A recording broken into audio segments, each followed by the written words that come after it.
Hello and welcome to the regular Friday edition of Spurs Diehards TTID, Tottenham Till I Die.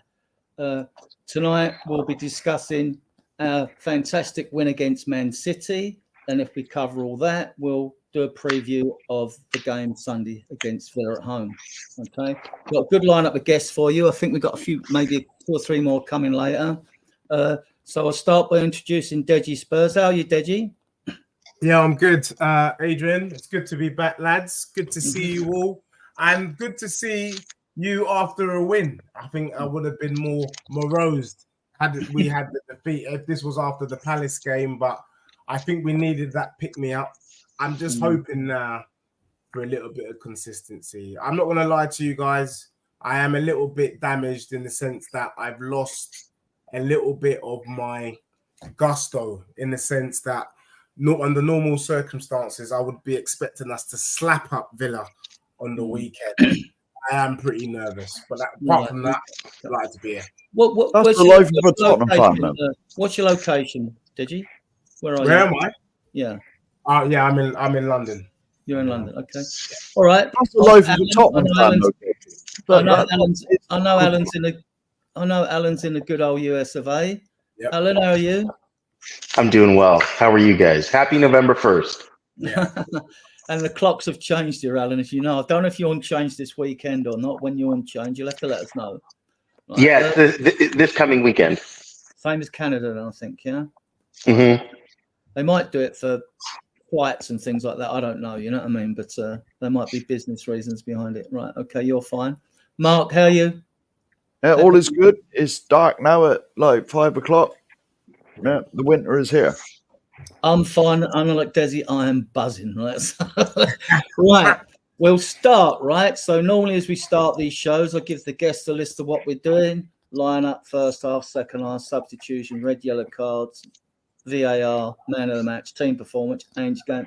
But there's more than that, obviously. So this was the Spurs starting lineup. Deji, any surprises for you in the starting lineup? Yeah. I actually thought the team that we went with was stronger than I had anticipated. I had anticipated maybe Richarlison starting the game. But yeah, it was what it showed me was that Postecoglou wanted to win. And he said as much in his pre-match preview. He said that's the team he thinks that could go out and win the game. And that's exactly what happened. We won the game. So yeah, I was pleasantly surprised by that. It just meant that he's taking the game seriously, and why not? Alan, right, should we go through just say hello to everyone in the chat? We can go to the chat. Yeah. I can do that if you want. Yeah, go and do the chat. Call them out. Right. Good evening, Peter. Big friend of the show. Yep, you must have nearly finished, sir. Big up for all you do out there. Nita. Regular, good evening. How are you, miss? Paul Brown, good evening, sir. And Nita again, just saying good evening, chat. Okay. Yeah, and Peter's just saying, yep, he is nearly finished. Right, more and Mark Cook has sneaked in right at the end. Okay, Mark. We'll have to get him on if he wants to come on again in the future. Alan, any surprises for you there? I actually was surprised Gray started there. I generally, with the Cups and Europa, I can imagine him generally starting, but against Man City, I thought that perhaps maybe Udogie would have Destiny would have started. He, as a result of the VDV thing, he wound up coming in anyway, but I thought that he would start, and I didn't think that Werner was going to start. Werner having come off of a very poor Crystal Palace game, I thought that he would have started maybe Mikey Moore. I would have liked to see Mikey Moore, but Werner would, as it turns out, when you least expect it, he's going to score a goal. He could have scored 3 goals. Yeah. Mark, good evening, Bobby. Good afternoon, where you are. Mark, any surprises for you in the lineup? No, not really. No, there was none, was there? I mean, it was almost a team we we predicted, wasn't it? Tuesday. Okay. I Bobby, mean, good no, evening. Hi, how are you? Sorry I'm late. Good No. thing you sent me No, that don't worry about message. that. Don't worry about that. Was there any surprises in the lineup for you? Werner, of course, because he was so off form before his goal. Nobody expected him to score that goal. Even when we did the pre-match pump up there, Patty was cheeky enough to say if Werner scores, he'll stop making fun of me, which he does for a life living. Basically, he loves it. So he's cooked. That's all I have to say. But then we were limited on options. But it's so great to just be able to rub that in Patty's face now for the end of time till the end of time. Has he stopped winding you up though? Right. Has he stopped winding you up though? This is the main he'll never question. stop, man. No, he won't. No, I know that. No, I know that. Yeah. But, So what I tried to do, you know me, Mark. I try to be diplomatic. I'm Canadian. We're friendly, right? So I said, what you can do is I will allow you, even though you made the stupidest comment you've ever made in your entire life, to give up abusing me, right? Thank you, Timo Werner, by the way. I love you. So I said you can have one insult per show you see me on. Oh, he's limited now, is he? He's limited. So make it, you know what I mean? But this way, it kind of, it invokes a little creativity and thought on his end as well, because I want to see what he comes up with. Because make it worthwhile. If you've only got that one shot, take it properly. Yeah. Ben's yesterday, he made one stupid comment. It was pointless. It was like such a waste. It was like, you know what? You wasted it. It was the one shot has got to be a good one. Exactly. The one shot has got to be a good one, or else it's not worth putting in. 100%. Speak to the devil. Right, Speak Deji, of the devil. Here. Look who's here in chat. He's here. We'll move on. Deji. Yeah. The Man City lineup. Mark, don't fuck about with the chat, okay? While I'm trying to do something, right? Deji, the Man City lineup, believe it or not, this was it. Yeah. And we got told, they're going to play all the kids. But for those of you out there, our team was younger than theirs. Yeah. Yeah, no, I totally agree. I didn't buy any of that hogwash. At the end of the day, Man City is Man City, even if you say it quick. Savinho, he's capable of starting. Martinez Nunes, he's a starter. Gundogan, one of their greatest players ever, still is. Stones, Diaz, Ake, Ortega, what a keeper he is. So at one stage last season, when Vicario was having his issues with balls in the box, I would have taken Ortega over him all day, every day. Not to say I would now, but he was he was head and shoulders above Vicario at stages. So that is a good team. That is a good lineup. And what other people forget, and I'm glad you said that, Adrian, is one, we were 3 years younger on average, but City literally made 6 changes from the weekend. 6. We made 5. So there's no difference. So for me, I don't buy into any of that rubbish. You can only beat what's in front of you, and that's a decent team. I don't know much about Nico O'Reilly, and I haven't watched a lot of Man City. I know a lot of these players have played this season for them. And Matthias Nunes did give Gray a hard time, but Gray coped quite well. But the player I like, which some of you might not have heard in the chat, and one to keep an eye on for the future, because I've watched James McAtee play for the England under-21, and he's going to be a star. He will be an absolute star, in my opinion. Just one for you guys to keep an eye on. Is he McAtee's son? That's what I wanted to. Is he McAtee's son? I don't know. Okay. I could say, unless someone in the chat knows or anyone else here knows, I don't know. I just kept thinking of Jason McAtee that used to play for Liverpool. Right. But it could well be his son. But yeah. Sorry, sorry, Karen, finish what you're saying. You're right. No, I said Nita said yes, so I'm guessing that's in response to what I'm saying. Right, okay. Yeah, he looked awesome for the under-21s when I've seen him play. Alan, do you think this Man City side was a strong side, or do you think some said, it's all kids, and whenever we win a game, you only beat kids? You get that excuse all the time. What do you think? No, I mean, even if we want to label this Manchester City's B team, let's say, their B team is better than most teams' A team. I would say that this team could beat, on its day, anybody in the top 10.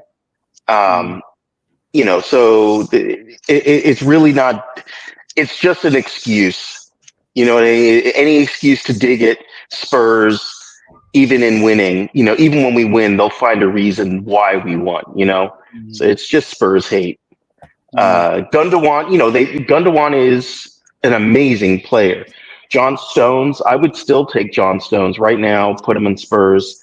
What a player John Stones is. Ruben Diaz, amazing.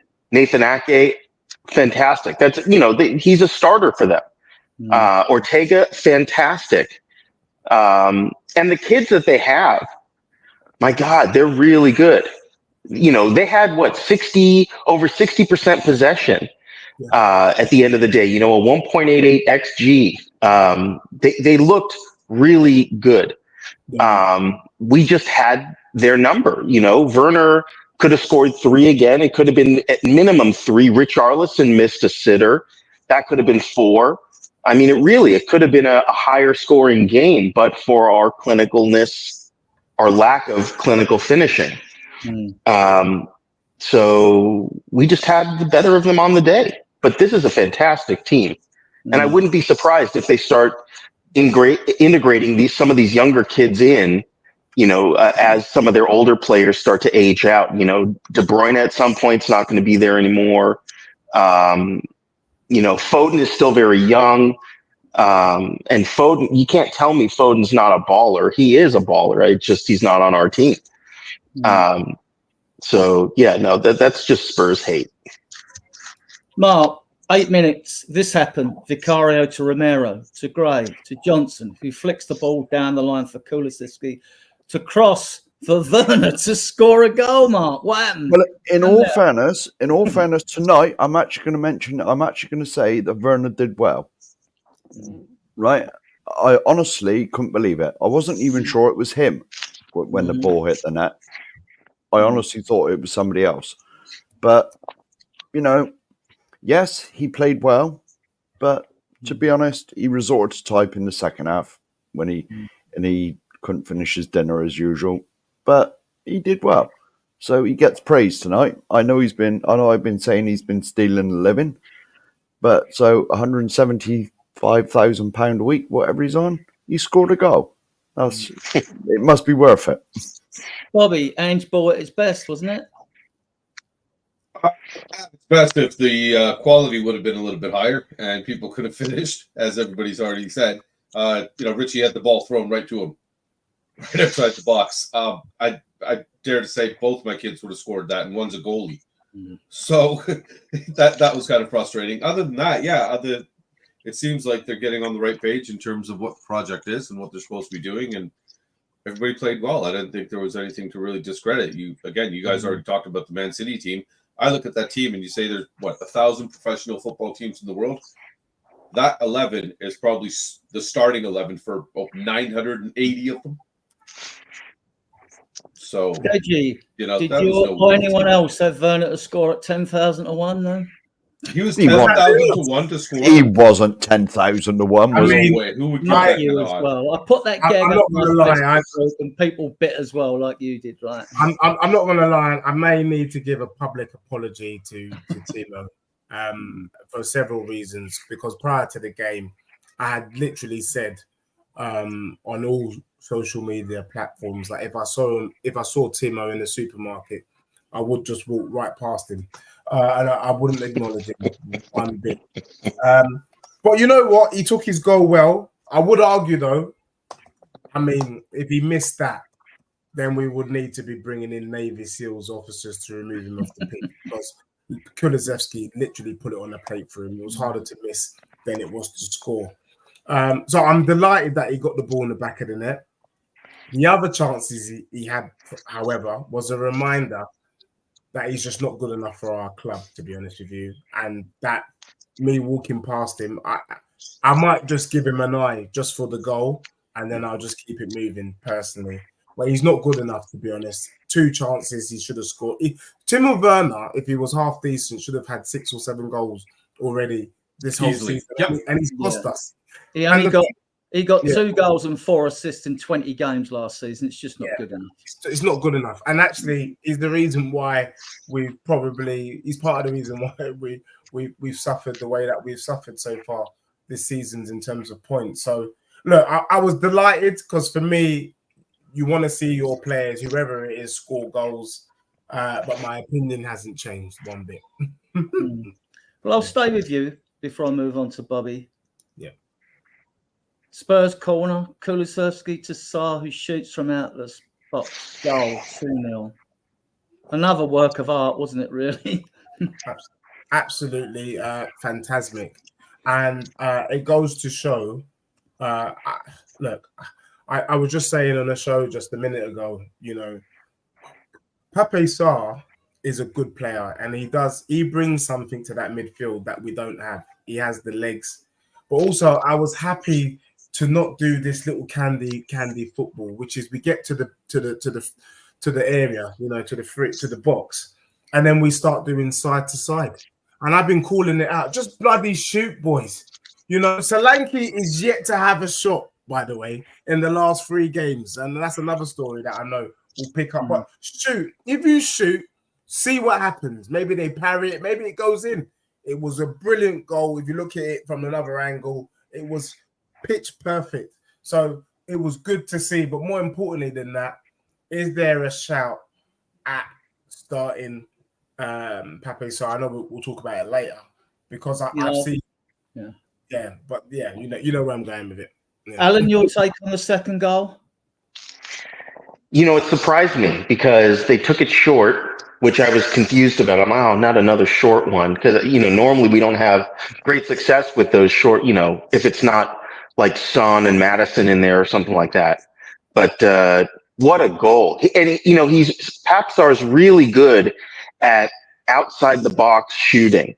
That's not his first time scoring from outside the box. He's got, you know, he's like a sleeper. You know, you don't to look at him, you go, man, there's no way he's got the power to put a ball in from that far, you know, like 30 yards or whatever. But man, he just shoots that thing right in with authority. So I was very impressed. But I've been impressed with Pape Sarr before. He's physical, he's aggressive, he's energetic. I mean, he's doing everything we could possibly want from him. So I'm really glad that we took a chance on him and that he's flourishing. Yeah. That's 2 assists for Kulu in that game, Mark. Yeah, well, to be honest, he was man of the match, if you want my opinion. I mean, it just goes to show that moving him into his preferred position that he's been saying all along has worked wonders.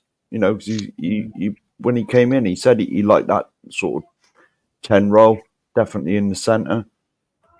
You know, so, you know, long may it continue. If the results are going to keep going our way. The midfield 3, Bobby. And that's what we call a dynamic midfield 3, isn't it? What we've been leading. Got a pair of you got a workhorse in there with the engine. You got a little bit of creativity in there, and you got somebody that can balance everything out. It's the combination that we've finally been crying for that works, and we've seen it used a couple of times now. And Kulusevski in the middle has just been something else. Yeah, you know, we there's how many of us were screaming for him to be sold even, and now it could be said that he's arguably been our best player this season so far. Yeah. Deji, the midfield. Now, I can understand after winning away from Man United that Ange goes with the same team when we play away at Brighton and blow up, right? Okay, it failed. I can even understand him thinking, oh, maybe the Brighton was a one-off, so he went the same against Crystal Palace. But that backfired again. So now the alarm bells has obviously rung, and he's rung the changes, isn't he? He's rung the changes. Yeah. He has to, because for me, I think the one thing that has been clear as skillful, I said it last year, and I was happy that they saw this. And again, I'm not trying to say that I saw this, but you know, last season when Madders was out, I said, why don't we play Kulusevski in the number 10? And I think the first game he tried it out was West Ham, and I know that because I was at the game at Stratford. One of the dustest places you ever see in your life, but that's another story. So for me, this thing of Madders and Kulusevski, we saw the telltale signs in the West Ham game. They were both on the pitch. We didn't really open up West Ham. Pape Sarr comes on, the game is a different story.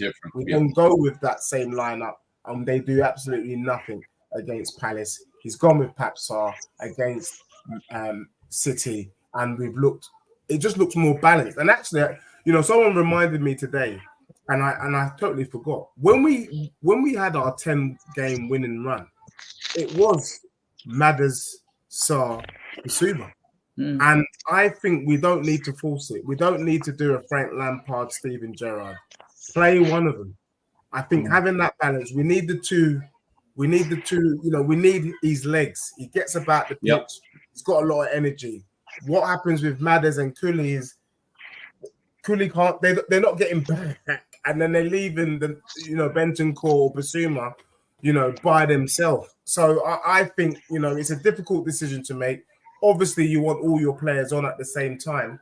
The alternative is that if you want Cooley and Madders on the pitch at the same time, to put Cooley back on the right. But both of them playing the 10 role just doesn't work. It's not working, and we've seen it now. Alan, I mean, surely it's a different midfield according to the opposition you're against. If you were playing, say, Forest away or at home, they sit back in the low block. Then you could play a Madders, couldn't you? Because they haven't got the dynamic midfield that others have got, and they don't flood the midfield like other teams do. The teams that we struggled against last season weren't necessarily the teams that come to play football. They were the teams who space and take the chances we take. They were the teams that sat back and maybe nicked a goal on the break. Because we know that lesser teams, no disrespect to them, every time they get a corner or free kick, they throw everyone forward, don't they? Right, so it's a chance they can get a goal from a set piece, and we conceded far too many last season. So, I mean, we're going to have to use the squad. We've seen as we slowly start to get a cut of injuries, picking up yellow cards. That midfield is not going to be a midfield that plays every game, and I don't think you would play that midfield every game, even though we're fit to play every game, because certain teams you might need that extra bit of creativity. But those that play the low block, I mean. Angie's got plenty of choices in midfield. We've got 7 to pick from if you include Decky. Yeah, I think, but I think what I've seen, and my interpretation of what I've seen, is he's been looking for the right mix for our primary starting. I mean, I would hope, because it seems like Maddison's going to start it whenever he's available, if it's a league game. But I don't think Maddison is the right person for certain games, as you pointed out. I really loved the Sarr, Bentancur, Kulusevski. I think it was Kulusevski and Bentancur are used to each other from back in Juventus, so they both know each other really well. And I think they both complement well. They're both very physical players. Bentancur, I think, is sort of like a dark horse. He's like an unspoken workhorse. He's just there. He'll put in a header or a block or a pass in. It doesn't get the credit that Kulusevski will get, because Kulusevski will put one of those crosses that Werner should have been taking notes on when he scored his goal. But Bentancur is a real workhorse for us. I've already talked about, Sarr is just phenomenal, and Kulusevski playing in the position that he was always meant to play in, not up top, but in the midfield. That's where he shines. And now we have we have teams, I heard, all over the place that are now interested in picking up Kulusevski. So fighting off other suitors is going to be an issue for us, I think.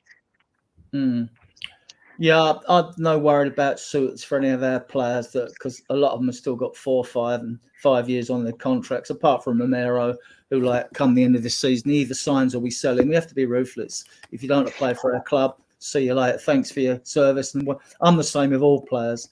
Don't let them run down the year and all that. If I had a choice between the two, I'd almost rather let Romero go, because we have Vuskovic coming in, and we have there will be other opportunities. Kulusevski is not a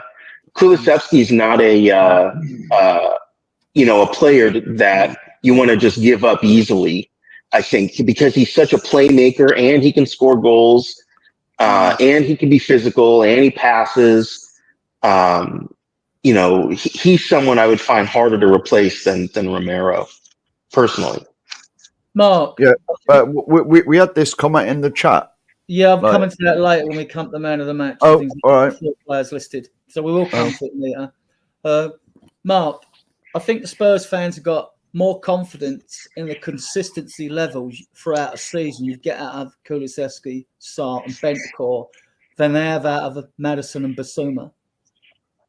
Yeah, I would say. Well, Basuma certainly hasn't lived up to the hype he had at Brighton, and Maddison hasn't either, has he? I mean, Maddison's very in and out. He's certainly not. He's not looking like the player I was expecting when we bought him. You know, because at Leicester he was like star man, wasn't he? I mean, maybe it's like a big fish in a small pond, and now he's like the small fish in the big pond. I don't know what's wrong with him, but that was it. David Clark, who's always in the chats, always says hi from Leicester. Yeah. He's the Leicester. Yeah, he was the one that told us all about Matters. Yeah. He said, "Look, he'll start off on fire, then he'll get injured." What he put in, I forget which shirt it was, but he put in a comment: Matters will start on fire, then he'll get injured, and he'll disappear for the rest of the season. And what the comment he put was perfectly 100% spot on, because that's exactly what happened. Evening, Has. Hey, you all right? Do you see? I mean, I see. I don't know if you do. I think Basuma and Maddison. I think Maddison's a wonderful footballer when he's on song. He finds space, that killer pass. No, he's a terrific footballer. But him and Basuma, they've got to step up this season, haven't they? Because I can see Gray and Bergvall coming in. You know what I mean? Okay, with Basuma, as we know, he had his first 10 games like Maddison did, and then he had that stupid red card and where he died on the floor. And I think he's very consistently inconsistent. If that's the right. He had 3 suspensions last year, Basuma. 3. And I just think he's one of those players where if he wants to play, he'll play. If he wants to play well, he'll decide to play well. If he doesn't, he'll just stroll around the pitch and hope to get something. With Maddison, I think I'm going to defend him a bit here, and then I'm going to criticize him. So you can take this either way. I do think it's part of the symptom of what he has in front of him and the way we play, where he's got less space because of the inversion, so he can't really play in the higher lost spaces where he likes to. The only game I saw him do that was against Brentford, where we kind of played a slightly different way, where he played that inside left channel. But we don't have enough runners for him. Like I look at Solanke, I don't see him making the same runs. I don't see Johnson making the right runs. I don't see Werner. I mean, it's another question, making the right runs. And Moore's quite early to call. So, like for me, he doesn't have as much to hit. Like he's have a Leicester with the wingers he had there. Was there Harvey Barnes and other players like that where he had players to hit. And Vardy, of course, was like playing on the shoulder of the last defender. He played the ball over the top, and Vardy would be in. So we're not seeing that from our attackers, so that he's got less to hit. At the same time, I don't think he's covered himself in glory, because when a going gets tough, he's not the kind of player I think is the right player for us. Like when the chips are down, I don't look at him and think this guy is going to pull us out of it. And I think that was reflected in the West Ham game, for example, where we was 1-1. I don't think he was really in the game. We looked a lot better when he came off. I don't think he was really up for the fight. Like I don't see a player that's up for it. If he gets a massive scrap in terms of like playing like on the ball, not as in just a scrap, when they decide to have a massive huddle, but like as in I don't see like a real fighter in him in that sense. So it's a bit of both. Like I kind of sympathize with him because the attackers in front of him aren't that great, and they don't make the right runs for him to hit. But at the same time, I don't think he has the right mentality in terms of just getting the ball and just running a game like Eriksen used to do, for example, or other players I look at in the league where they want to be the main man and run the game. Like he doesn't do that enough. Bobby makes a good point on runners. We've had this. I mean, when I'm at the ground, you get to see more patterns than you do on the television. And sometimes when I see Romero on the ball, people say, "Oh, why doesn't he move the ball quicker? Why doesn't he move the ball quicker at times?" And I thought it was outstanding yesterday, actually, by the way. Best game of this season anyway, him and Dragusin. But you do need runners, and Maddison needs them as well. I mean, like, the one thing I'd criticise this team for last is lack of movement. But that's been something that we've been stale on for a few years now. It's just not just last season. It seems like that's what's been bred into these footballers. It's effort, Adrian. It's not even running. It's not even knowing to run. You know how to run and when to take off. And when you've got the ball, you learn that from when you're like 3 years old. Your team's got the ball, go towards the net. That's basic. But it's that comes down to effort. It just seems like it's slowly been bred in, and then when you see it get built in, and we win the 7 out of 8 games, okay, everything's back, and then we see the disheartening display against Crystal Palace and stuff. So it really, the question comes down to, what do we do to make sure that effort stays consistent, so that the runners know to start moving and defenders know to push and people know to press. And I don't get it. That's the fundamentals I asked. If they know to run, that's why they don't do it is the question. And you got to remember, Bobby Kay was manager of the year last year. Last year. Yeah, last year. That's true, isn't it? That's true. This 2 seasons ago, though, it's disappointing now. These kids sucked last year. Oh, did they? Yeah, last winter season I won. The summer team sucked. Yeah, it's all their fault. No cover on our right for the Man City goal. I think Gray was coming back. 8 Spurs players, no penalty error. But the City player given so much free place to score. We've seen this before this season, haven't we? Yeah, we have. And I don't know what it is, but it's lapses in concentration. I actually don't blame. At first glance, I was blaming Gray for the goal, but the problem is Romero is not in position, so he's having to cover who Romero should have been covering, and which left Mateus Nunes free at the back, who no one saw. So there's something going on with Spurs. It's weird because our strength is also our weakness. Our strength at Postecoglou ball is we got to whip the ball across the goal so that Werner can tap in or Son can tap in, and vice versa. Whip it across the other side so Brennan can tap in. But defensively, we are not sound to that same style of play. West Ham, Kudus got in twice. He was free at last. You know, where was Porro? And it just seems like defensively, we're just not clued up. There's no spider sense. Yes. No, there's no structure. On the wings, though, Deji. I see the middle is okay, but on the wings, it's like you say, it seems like so much space has been given to everybody. It's okay. I do think it's partly because the inverted fullback. What it is, that a lot of them are running, and I saw this against Palace. There was an instance with Porro, because I was watching the fullbacks a lot of that game. He's running from an awkward position to come back to cover the position he's left in the fullback position. And you can see he was struggling to get back. And it is a problem because these fullbacks coming from very awkward positions on the pitch to try and cover back a position they're supposed to be in to defend today.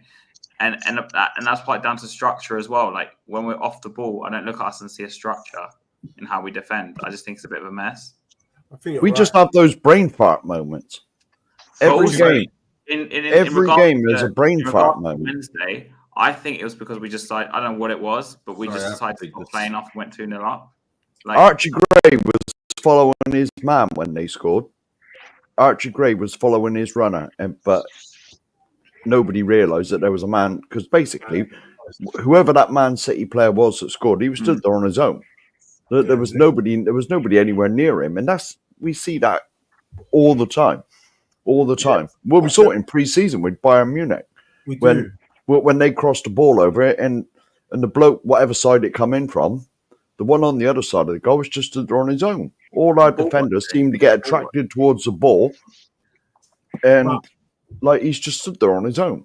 But I think it's a defensive structure a lot of the time. When we're out of possession, I just don't think there's like a structure. There's a shape.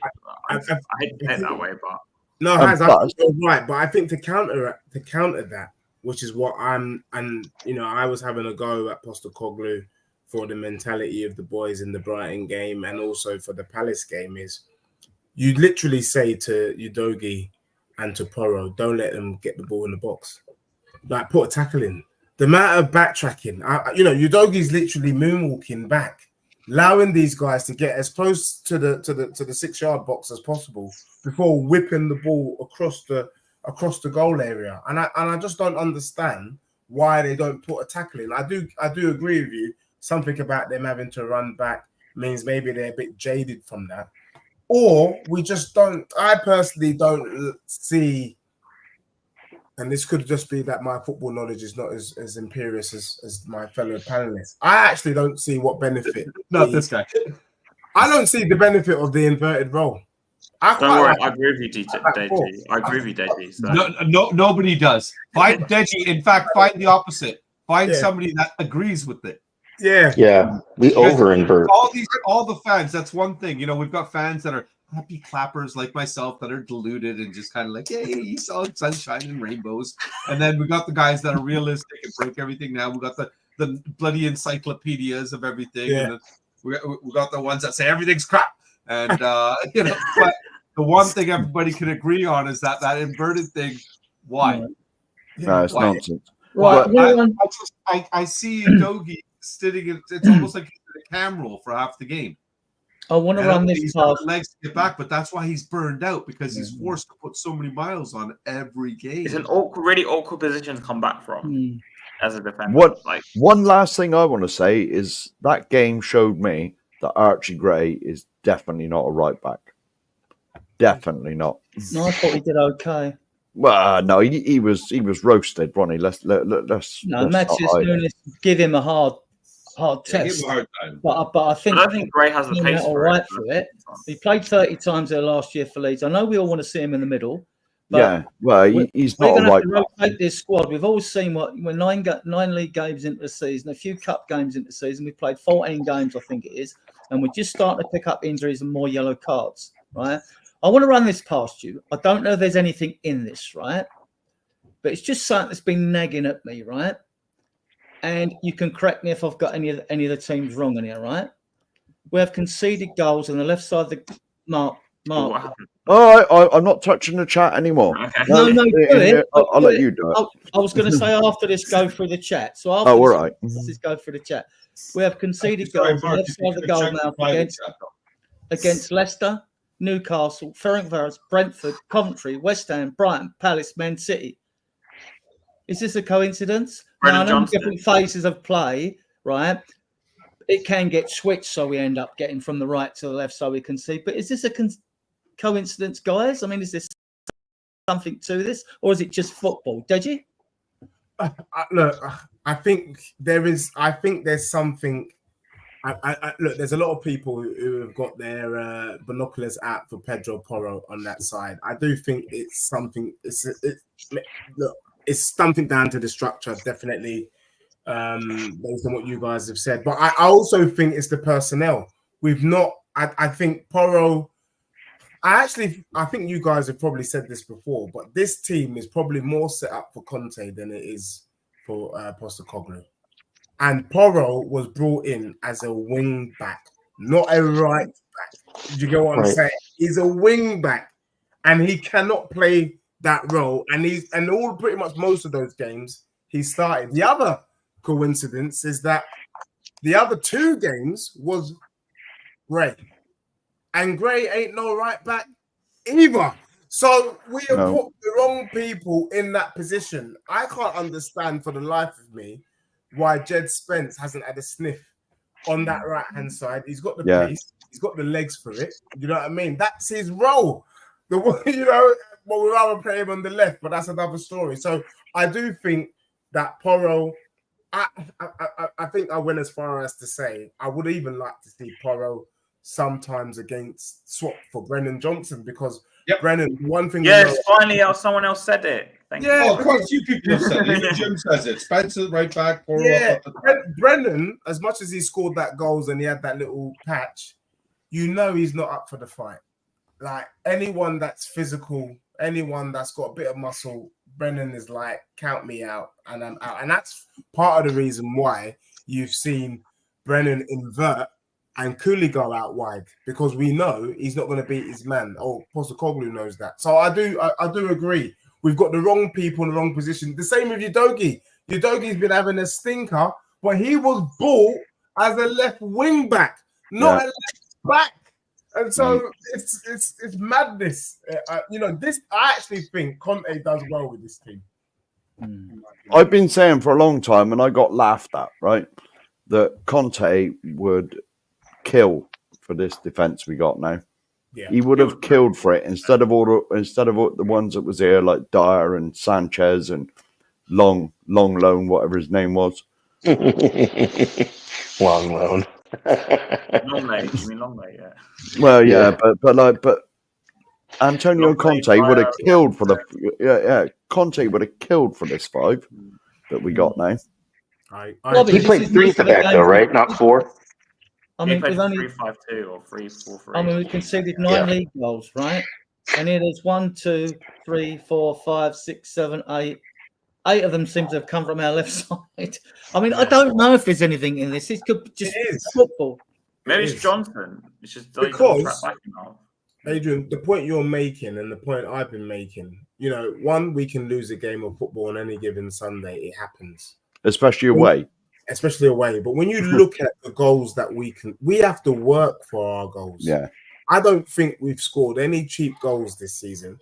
But look how many cheap goals. Ferencváros, cheap goal. Brighton, cheap goal.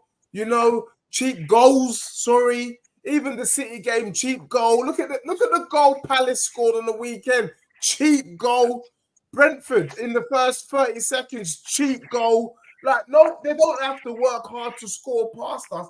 Newcastle away. Newcastle away. There was 2 there. 2 cheap goals. So for me, definitely the back line is switching off. The concentration's not there. There's a lot of ball watching at the back. That's what I'm seeing. Because for me, if Pedro Porro tracks his man in the West Ham game, if they just track their man, they don't score these goals. But they're not tracking their man. And so what is that? Is that because the system means they've got to pull in? What is going on? That's why I keep saying Udogie, they're both letting the ball come through the box, not putting in any tackles. I don't understand. You should be saying no shots, boys, on the edge of the area, no balls into the box if you can avoid it. But it's like, go ahead, see what you can do, kind of thing. And that's part of the reason why we keep suffering. It's almost like the players have to be 101% to get a win. Alan, it's part of the solution. Forget about number 6. We haven't got one. Even Basuma and Bentancur, they're not really number 6 as far as I'm concerned. Right. Just 1 minute, Adrian. Just what? Hey, Adrian. So sorry. Bobby, you got to go, aren't you?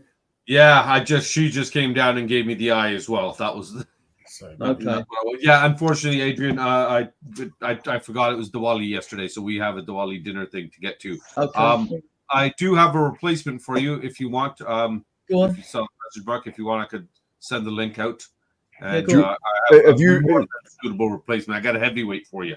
Have you done it? Have you done it, or do you want me to do it? No, I can do it. It'll take 2 seconds. All right. No, I want to ask. I didn't want to just assume, right? So no, it's fine. I have my boots filled by bigger boots than mine. So I do appreciate. Deji, never been on with you. I've seen you a billion times, man. Really love all the energy you have, and I love the way you never take crap from nobody. You always fight your ground and you stick up for Spurs.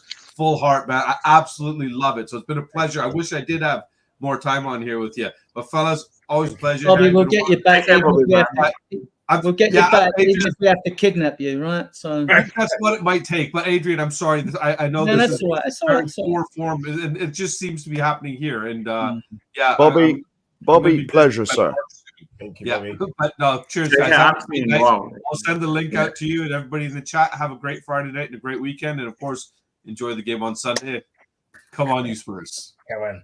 See ya, Bobby. Part of the solution to our defensive frailties, Alan, be play 2 holding midfield players with 1 creative player, as we haven't really got a number 6, in my opinion. Yeah, the pot system. Well, I mean, pardon me. We lost a lot of pace when VDV was out. If you notice, like VDV, we heavily depend on his speed to get back. But you might be right. I don't know. I mean, I'm not a coach. I have no idea what would fix it. I do know that Pedro Porro plays higher up, but he has difficulty tracking back. It's because he wasn't intended to be, as Deji pointed out, a dedicated right back. He's a wing back, and he's used to. What's up, man? he's used to kind of running up. And to be honest, I have him in a team too to be up front. I've said it before also. I would like to see him as a right winger. Brennan Johnson needs, look, if anything, maybe he just needs a rest because we play him a lot. And we don't have a lot of other right wingers to kind of come in for him without taking somebody out of position. He was going to play Mikey Moore over there, wasn't he? When Mikey Moore's not really the right wing, he's a left winger. So the only conspiracy theory I can think of our defense is I've heard people say that Romero has kind of got one eye on like Real Madrid and that he's not as checked in. I've noticed that he started off very well this season, but his play has dropped off, at least since the international break. I don't know that he's been doing as well. I wouldn't rate him as high as like VDV. And he's, someone that we look at like a captain. He was captain in yesterday's game. So I don't know if he's captain. Does it fall to him to kind of pick up the pace for defense? I don't know, but I don't know how to fix the defense. I think we need a different system than what we're using right now. The wing backs, it doesn't make sense to me. And the inverting doesn't make a lot of sense to me either. Not in Ange's system. Yeah, I agree. Brian, would you like to see two holding midfield players? Well, first of all, look at the Canadian spirit. We dump one Canadian and probably goes off. We sort each other out. We look after each other, us Canadians. Not only did the clock go back, the Canadian went back as well. Exactly. So first of all, big up to everyone. I've seen everyone recently. Big up, Deji, brother. I hope you're good, buddy. Yeah, listen, I think when it comes to two holding midfielders, it depends what game. The great thing we've got, we can either certain games where we can go attacking. And it's like, right, we're going to have a lion's share of the ball. Let's have two advanced and two deep lining playmakers or two playmakers and creators. And there's other times I just got to say, right, I've got to match up here or have be the dominating force, so the front three can do what they want. If you look at it, look at Palace. Just look at Palace. And the reason I'm only bringing Palace up is look at Solanke. Bless him, who's doing absolutely everything to try and get the game going forward, but he's meant to be the most forward guy. Yeah. And it's because we haven't got that extra runner or that extra defensive-minded player to allow him to go, right, you stay up there because we need to get him more in the action. And with Villa, they will play. I personally think with Villa, even though we're at home, we need to start off defensively. Mm. Yeah. In all honesty, because McGinn is a beast. John McGinn is a beast. I think he's so underrated. He is a beast. I just hope someone breaks Matty Cash's leg. No, I didn't say that. Honestly. That's probably why Romero I'm went right off there with you. Yeah. Is that going to get a red card? Yeah. Okay. Yeah. Has Yeah. Spurs 31 point. I don't forget the semantics for the point bit. Man City 68% possession. Was this tactical by Angel? Was it enforced by Man City? People won't like this, but I don't think it was tactical. I just think we went 2-0 up, and I'm basing it on the fact that I was at the game and I didn't see instructions off the touchline off Ange for like pretty much 90 minutes. He just stands there with his hand in his pocket. So, yeah. Unlike the other managers who actually look like they're directing the game. So I can only assume, and based on what evidence I've seen, I think we were just forced back. And because you know how City just have the ability to keep the ball for so long. And, I actually thought at half-time, maybe with the break in play, that we might regain the ball from the get-go or do something different in the second half, but it just carried on the same as the first.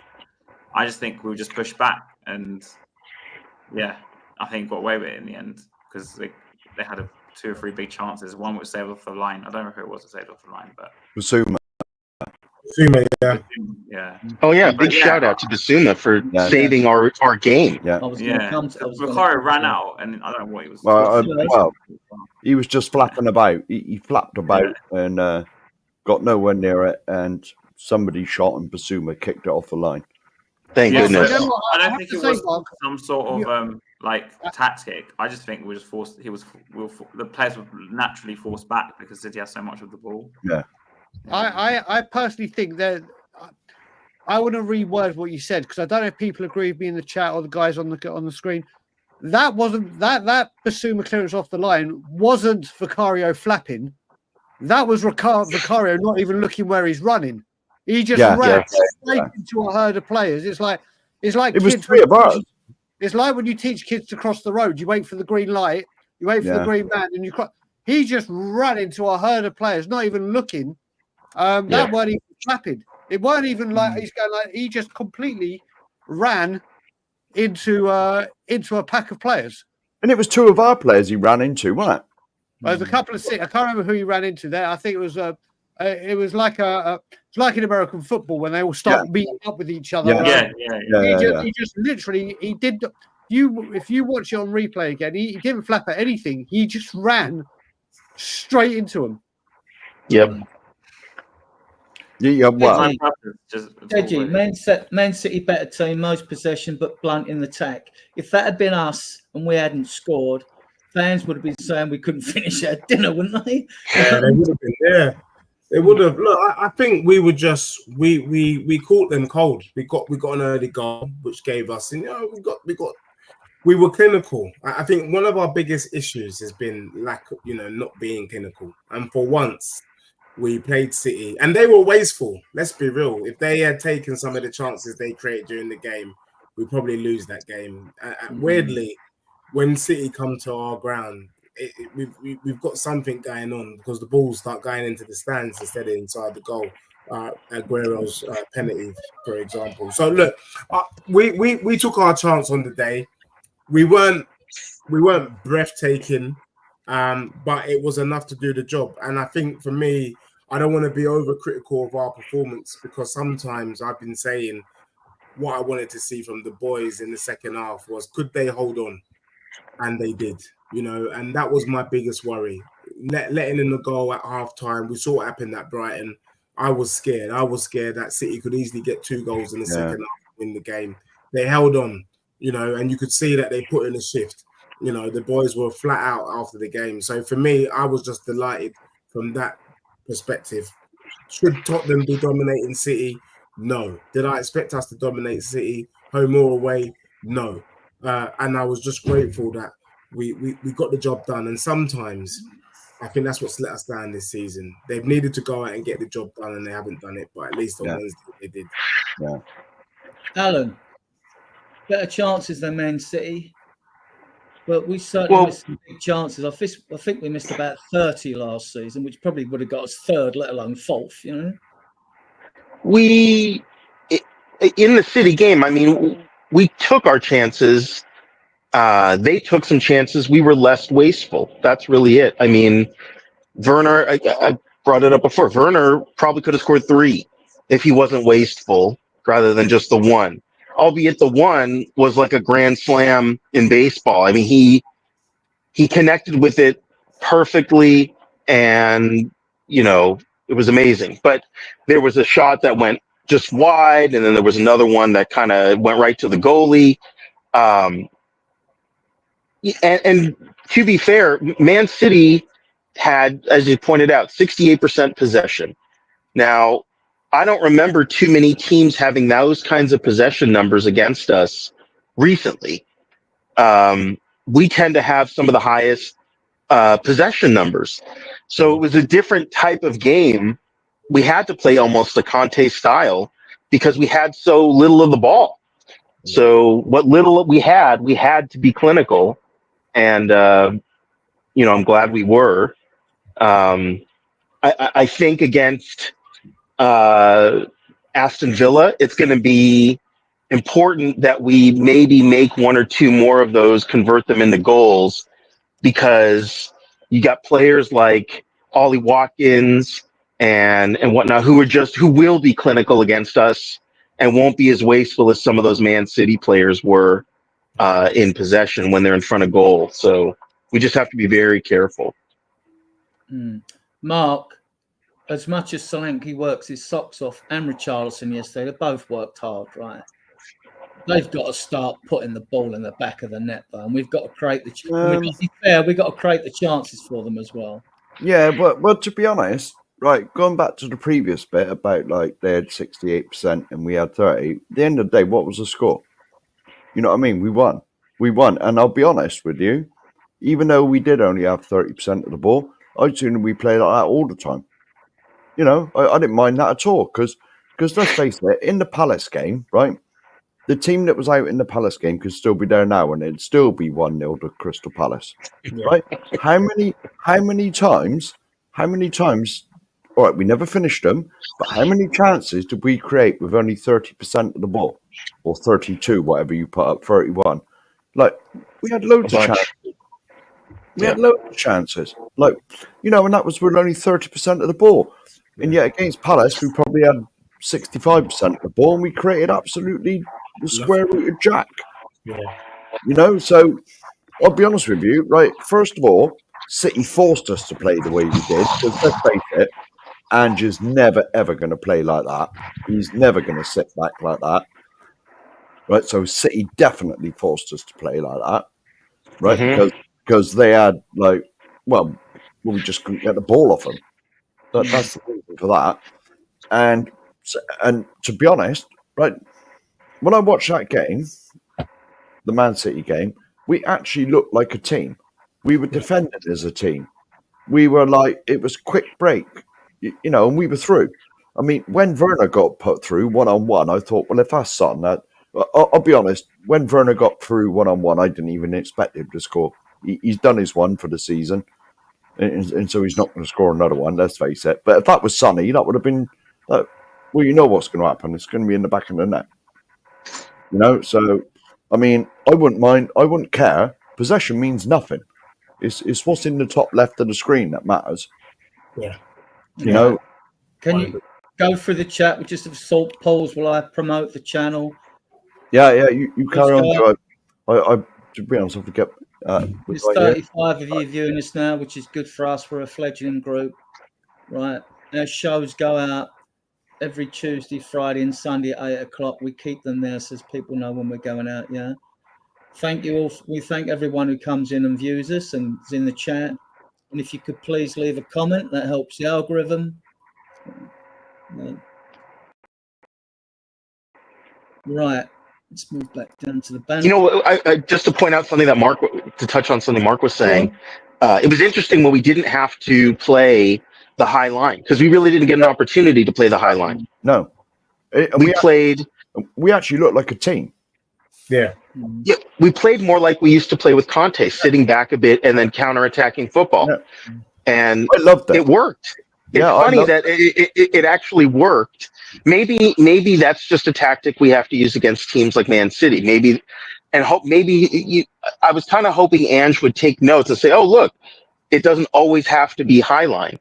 It can be counterattacking, sitting a little deep, back. I don't know." But, do you honestly think Ange done that, or Man City made us do that? No. Man City made us do that, of course. Yeah, Ange certainly would have liked the high line. He would have wanted the majority of the possession, but it worked out. It worked out. At least the players worked that out for themselves. They figured out how to do that. But kudos to the players for doing that because it's. The fact that we had Davies and Dragusin on because maybe they just because obviously like I mentioned earlier, Ange doesn't give them any instructions off the touchline anyway. So maybe they took their own initiative, I'll put it, and decided we can't play this high because City have all the ball. Let's drop. I read that in the chat earlier. Someone sent that in the chat and said I think the players just decided that this is what they're going to do. Because had we done normal football, we would have got absolutely trounced. And I think sometimes, big up to the players if that is the case. Sometimes you have to, they say read the room. Yeah, you know what I mean? Read the room. If this ain't the day for it, then I would want my captain, I would want my players to adopt a tactic that they think is going to work. At the end of the day, Postecoglou can hide behind the fact that we won and say, well, it's one of the best performances I've seen the lads play.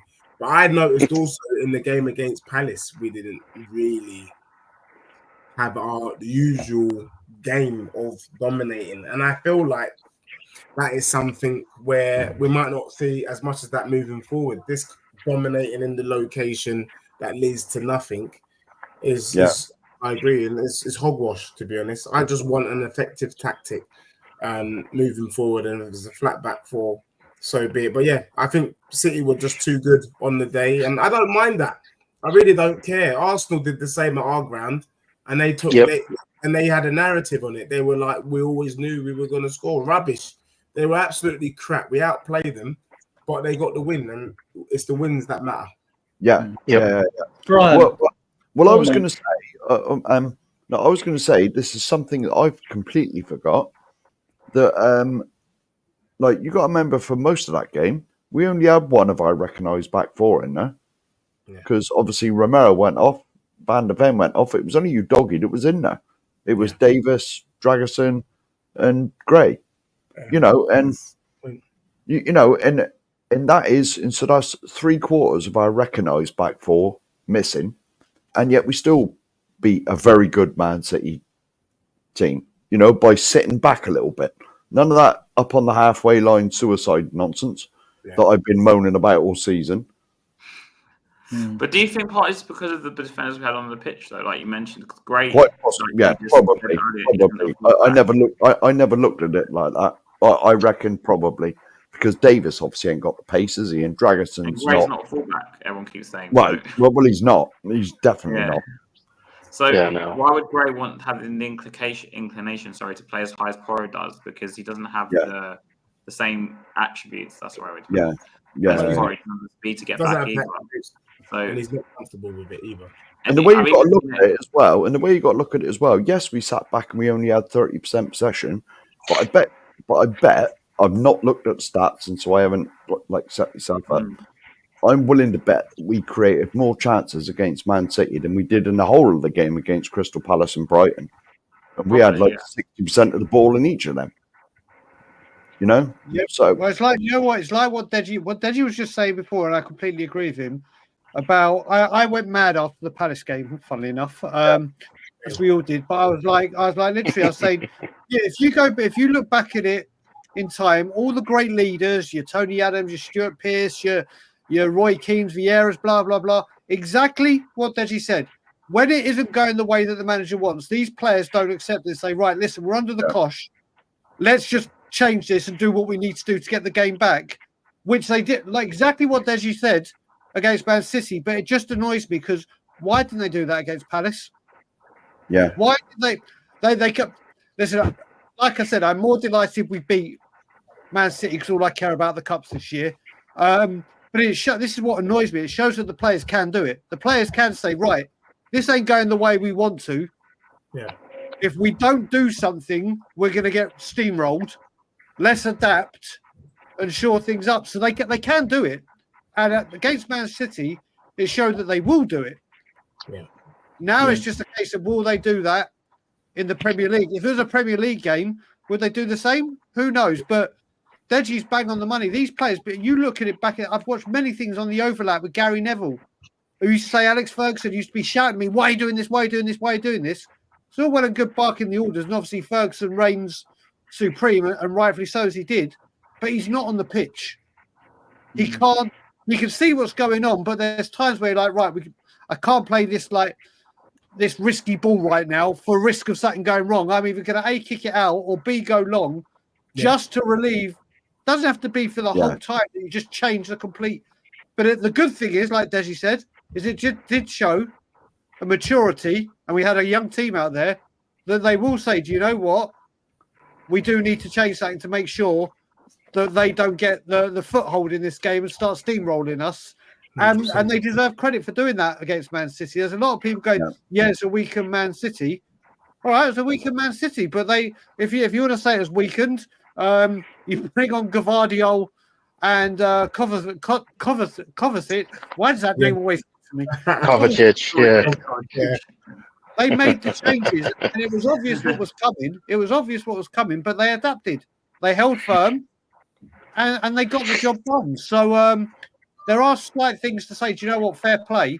And it looked like the players literally said to themselves during that game at some point, this ain't working. What we're trying, let's just make sure we stay in the game and keep our lead. And they did it. And they did it. Yep. Well, staying with you, Brian. I was astonished that Man City never scored in the second half.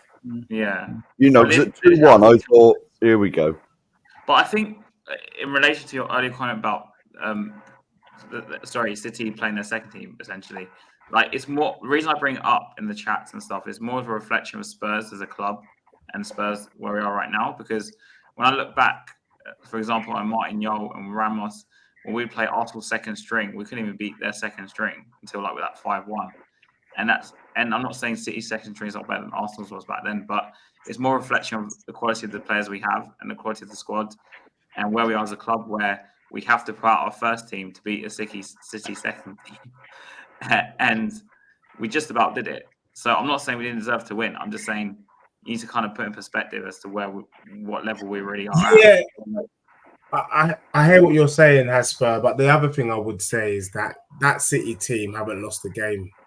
I don't know the last time they lost a match. He rested 7-8 players against us. Yeah, but let's United last season got relegated. After the Palace game, I'm sure all of us here were questioning Postecoglou, even if it was for a split second.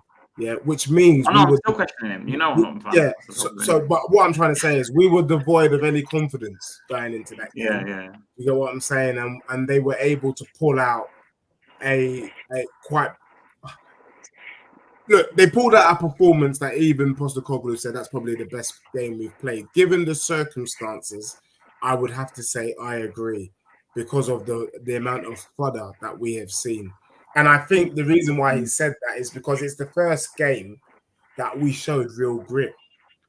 We have not shown any grit prior to the City game. I don't remember. We've won, but we've not won where we've had to, roll up our sleeves and get dirty. And I think we did that to a certain extent.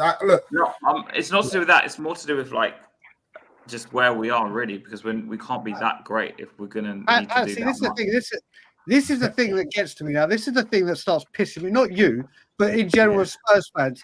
Manchester City only just beat Southampton 1-0 at the weekend. Yeah. They only just beat them. Now, we all said at the beginning of the season, I want a cup. I want a trophy. I want a trophy. Yeah. Okay? I don't care if we win 1-0 and score a tap-in the 88th minute or we win 4-0. All I care about is getting through to the next round. We get through to the next round.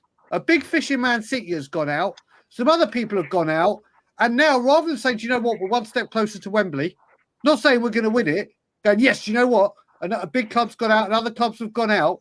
We're like, yeah, but Man City played a weakened team.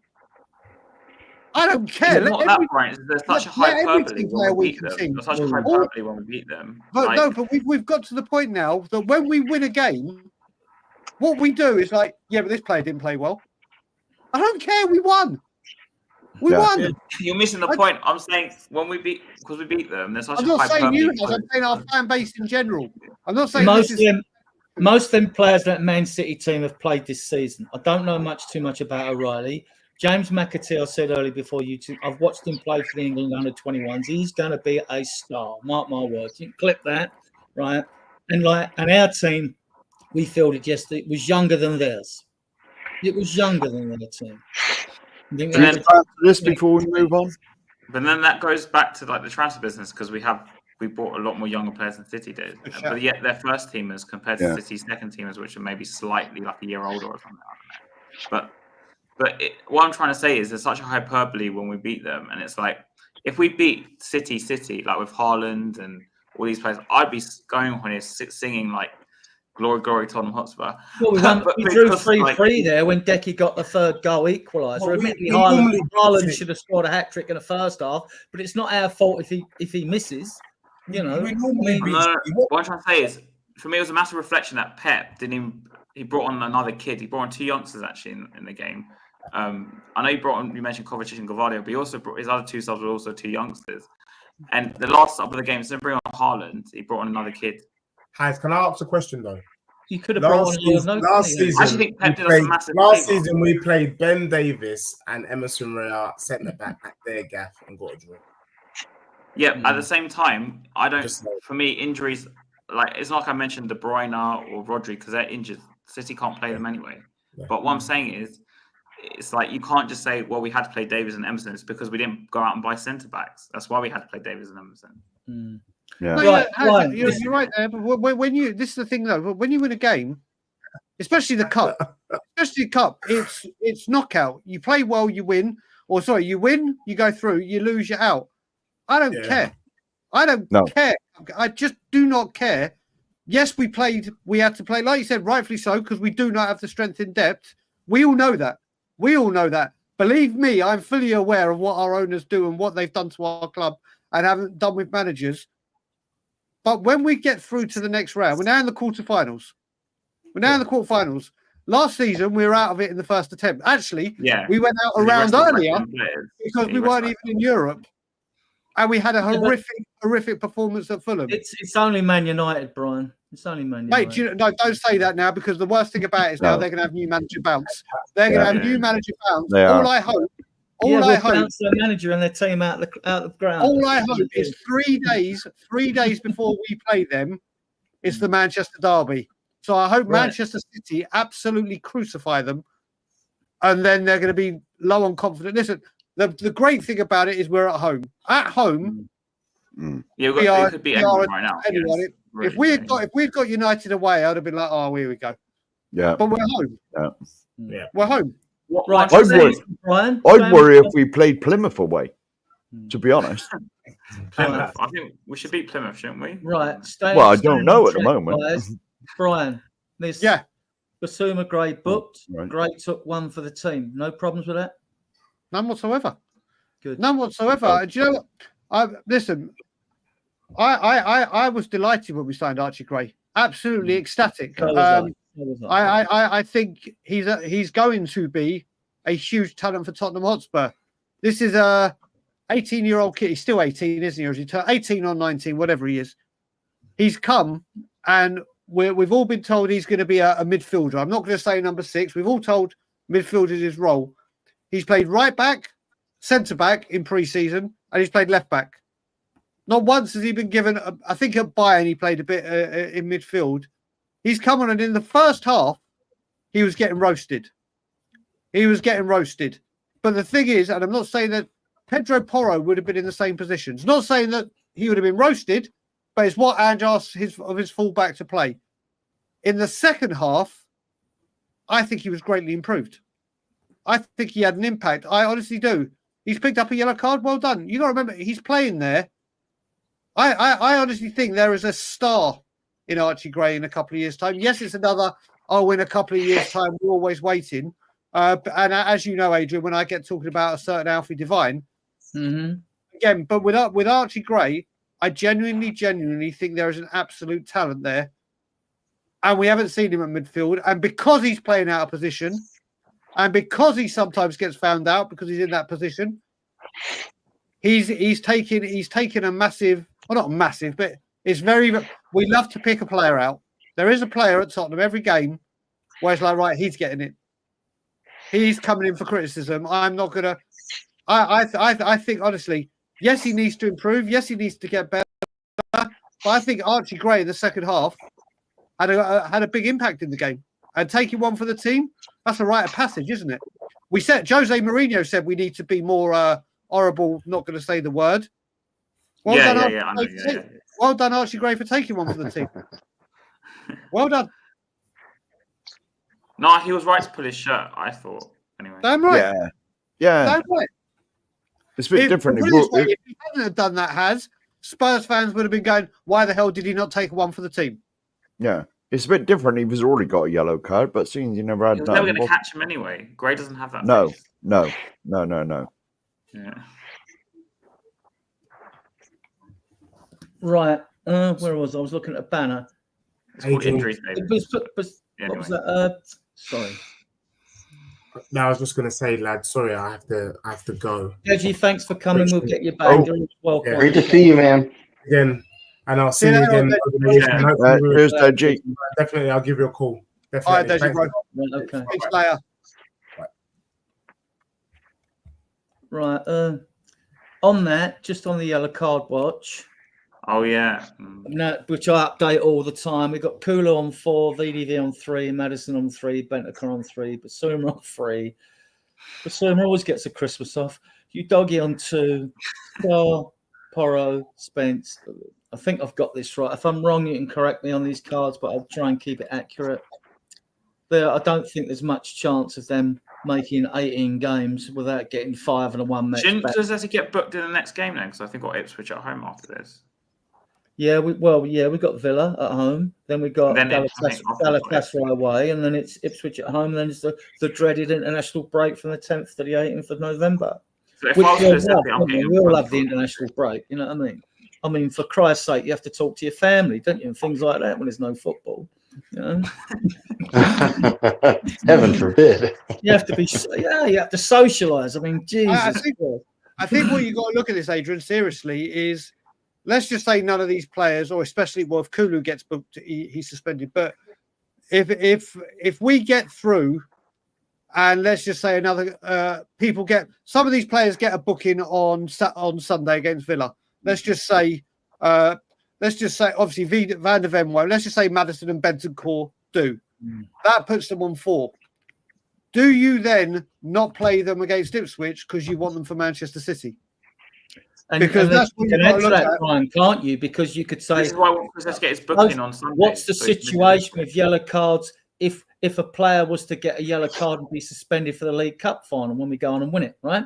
So you got that situation. In the past, people have taken bookings in quarterfinals to take their ban in the semi and like make it for the final. I mean, this year it's 2 legs, but next year I see the League Cup being 1 leg. Personally, you'd just be drawn and that'd be it. And I think that'll be better. It's 1 less game. Hey, do you mean 2 legs for the semi-finals are still doing it, right? This season it's still in place. Yeah. Oh, good. Well, you got to think about it. December is nuts as well. This has got to be. We have like 9 games, don't we? Yeah, he's got to be. Obviously, I think Europe's in there as well. So obviously the European. There's 8 games without. I'm not sure the League Cup situation in case any of them have got to be fed in. We could be playing every 2 days. We could play 5 games in 10 days or some shit like that. Yeah, listen. But I'd rather be in that position because at least you're in the competition now, aren't you? You know what I mean? Yeah, you're fighting. That's true. Can I catch up with the chat, Adrian? Yes, do the chat. This is where you're going to find out, though, if or how Angie's going to look at it game management wise, because until January, when the transfer window opens, and we can get reinforcements in, whether we do or we don't, he's got to look at everything. He's got to look at everything and think, right, this guy's this amount away. How fit is he? How many games? There's a lot of squad rotation in December. A hell of a lot. He's got to be very, very, very clever. And that's without injuries and suspensions. Correct. So, yeah. So he's doing the chat. So let's do this because I was impressed with this guy yesterday. Dragusin, best performance in the Spurs shirt as? Yep. I mean, I watched him a lot in the Euros because I had a lot of time on my hands, so I pretty much every game at that time period. I took a few weeks off work, and I went to Cyprus as well, so I had a lot of time to watch the games. Nice. And so I watched a lot of Romania because of Dragusin, and I really liked what I saw of him.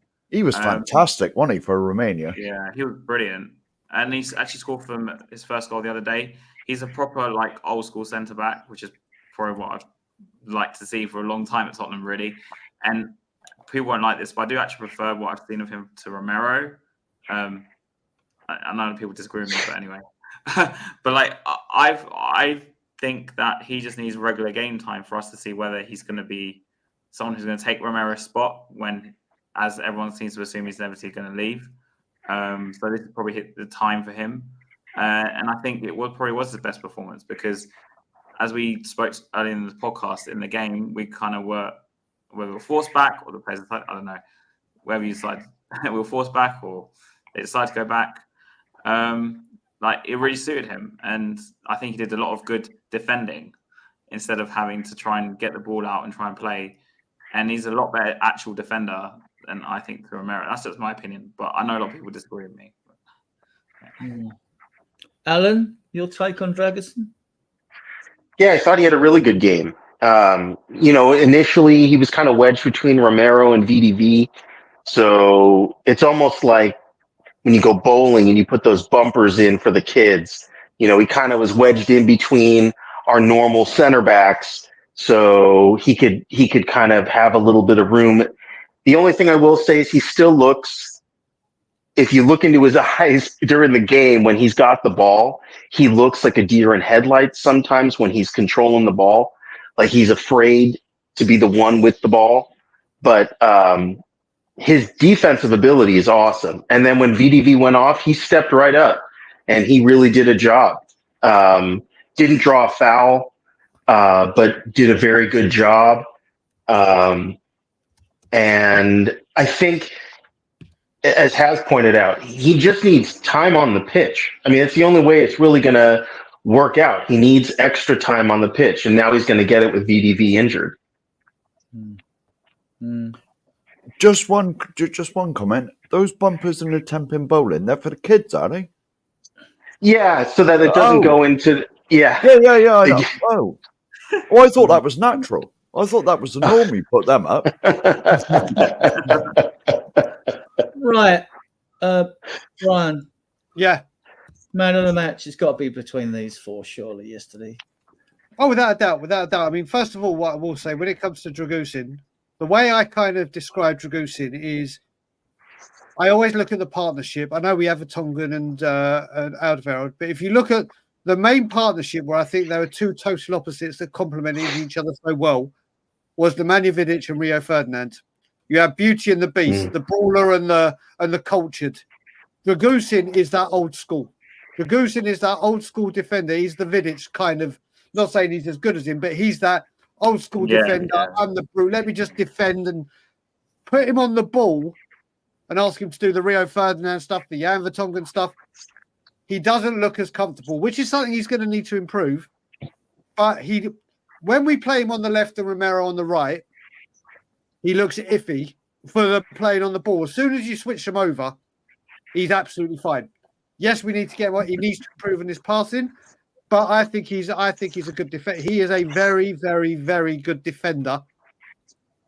But it's his ball playing that he needs to improve on. I'm sure he will, but he is a very good defender. Man of the match for me, honestly. For me, it's tough for me to choose between Dragusin and Kulusevski. Very, very, very, very tough for me. I think Kulusevski's going to take most of the plaudits because he was exceptional. 2 assists. I think I am just going to give it to Dragu, and the reason I give it to Dragu is obviously VDV went off injured. Romero went off. That defense was not torn apart, but you know what I mean, mixed and matched throughout the game. And there was with him and Davies at one point, and we knew how bad they were together against Coventry. They looked very composed together. So overall, I'm going to give it to Dragu, but Kulu very, very close behind. Very, very close. I didn't have him on this list, but he's not mine, but we'll carry on. Has your man of the match? I know most people say Kulusevski, but for me it was probably Sarr. Not just for his goal, but I just think in general he's improved a lot this season. And I don't think we would have won that game without his running, because the guy just doesn't stop running. And the amount of defensive work we had to do in the end, I think he was like really, really good at it. And yeah, I just don't think he's getting enough plaudits so far this season, so I'm going to give it to him. Alan? Kulusevski. I think Kulusevski is the one who, as you pointed out, a couple of assists. That first assist over to Werner, I mean, as I said, I hope Werner was kind of taking notes, what it takes to cross the ball, and put it in the right place, because Kulusevski just did an amazing job, and he's so creative. I mean, I know he's starting to get that attention now because teams are coming in for him, and I don't know that we would win the games that we're winning without Kulusevski on the pitch. So I think it's Kulusevski. Mark? Personally, I'd like to give it to Dragusin just to big him up a bit, because he must be down, not getting many minutes. Just to, no, but obviously it's not, you ain't going to see this or nothing, but just to, I mean, Kulu's been our man of the match like a few times this season, but just give it to Dragusin, just to big him up a bit, just to make him feel a bit better and feel like he's wanted at this. Well, no, and just to make him feel wanted at the club, because I'll be honest, he must feel like, where the hell did I join here? I'm never getting any minutes, or very few, and he's, I only get games when like Romero or VDB are injured. He's I mean, gonna get obviously, signed now. I think he's deserving more starts this season because Romero hasn't exactly covered himself in glory. No. But he's an exceptional player because he was brilliant for Romania. I thought, I mean, like I say, you could have had Dragusin to this list, but he wouldn't get it from me. I thought Bentancur looked back to his very best. I thought Romero has had his best game this season in the Spurs shirt, personally. Kulu, everyone knows how much I eulogised about Kulu, even last time and other fans. I just like quality player with such a skill set. I mean, but I'm giving it mine. I'm giving it a Sarr. I'm giving it a Sarr. Oh, wow. We and Adrian actually agreed on something. I know, it's not, don't tell everyone. Yeah. Sarr. Yeah. Okay. He only played 45 minutes. You're giving it to Sarr? Yeah. I'm giving it a Sarr. Yeah. Just for the goal. The goal, I mean, like, he has a habit of scoring out of box. It is his third goal this season, actually, for his limited time he's been on the pitch. But I just thought his effort in there and around there, we would have needed him. And if we'd been minus any one of those midfielders, I think we lose the game. Actually, could I change my mind and give it to Werner for actually scoring a goal? He had a fantastic game otherwise. I mean, he did pretty well. Yeah, he did do well, which is why I'm actually saying his name, because most of the other shows I refuse to even say his name. Yeah, that's true. Right, Brian. Yes, sir. The boss, who's taken a lot of stick recently, right? Yeah. Ange game management, team selection, substitutions. He's taken criticism. He won't get any of it from me. I sometimes might call him out, like on the Palace game, but do you know what? Like I said, I'm never turning on a manager. Never have done. Never will do. No, I don't do that. He went back to making a sub at half time, like he did. When I saw that lineup, I don't know if many others are like, do you know what? He's taking it seriously. He is actually taking it seriously, because that was a pretty. We can all laugh that this was a weaker Man City team and it meant nothing to City going out of a cup. That's the difference the two teams are at now. Them going out of this cup is a blessing. Us going out of it is a curse, because it's another trophy down. And it's another opportunity for a trophy. I think Ange got it completely right. He put out a team to win and go through to a cup game, and it was mission accomplished. When you say the substitutions, you look at it, Van der Ven was forced.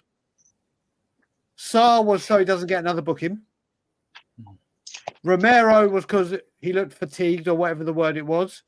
Werner had run his socks off and was exhausted. And I can't remember who the fifth sub was. Who was the fifth sub? Mikey Moore. Mikey Moore, come on. Oh, Mikey Moore, thank you, buddy. That's the one. Mark. And they played him on the right. You mentioned that, didn't you? So you look at it, that I'd say 4 of those substitutions were forced.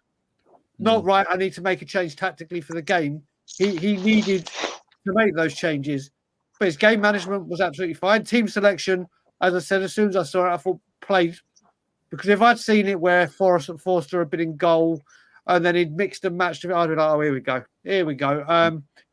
But I've said it, I've been very open. I want to win a cup. If I have to take a cup, the cup win we did for a defeat against Villa in the league, all day long. Will I be? I won't. If we lose to Villa, yes, I'll be upset and frustrated. But the only thing I'm basing my frustration on is the level of performance. Not, oh no, now that's top 4 gone because they're 8 points ahead of us. If they win, don't care. We're not getting top 4. In my opinion, right now, as it stands, squad for squad, pound for pound, before January comes in, top four is a pipe dream for fans, and everyone has their right to have their pipe dream. But for me, the 3 cups are what our season is about this year. So, like I said at the beginning, James needs help. Yeah, I'm going to start one of those. I'm going to start one of those GoFundMe's because James Flower is very Rayerist. He won't have. Oh no, I agree with you, James. Reyes, go Reyes. No, he loves Big Vic. This is a personal jab at me all the time. Yeah. But as I keep saying to him every time I see it, let it go, let it go.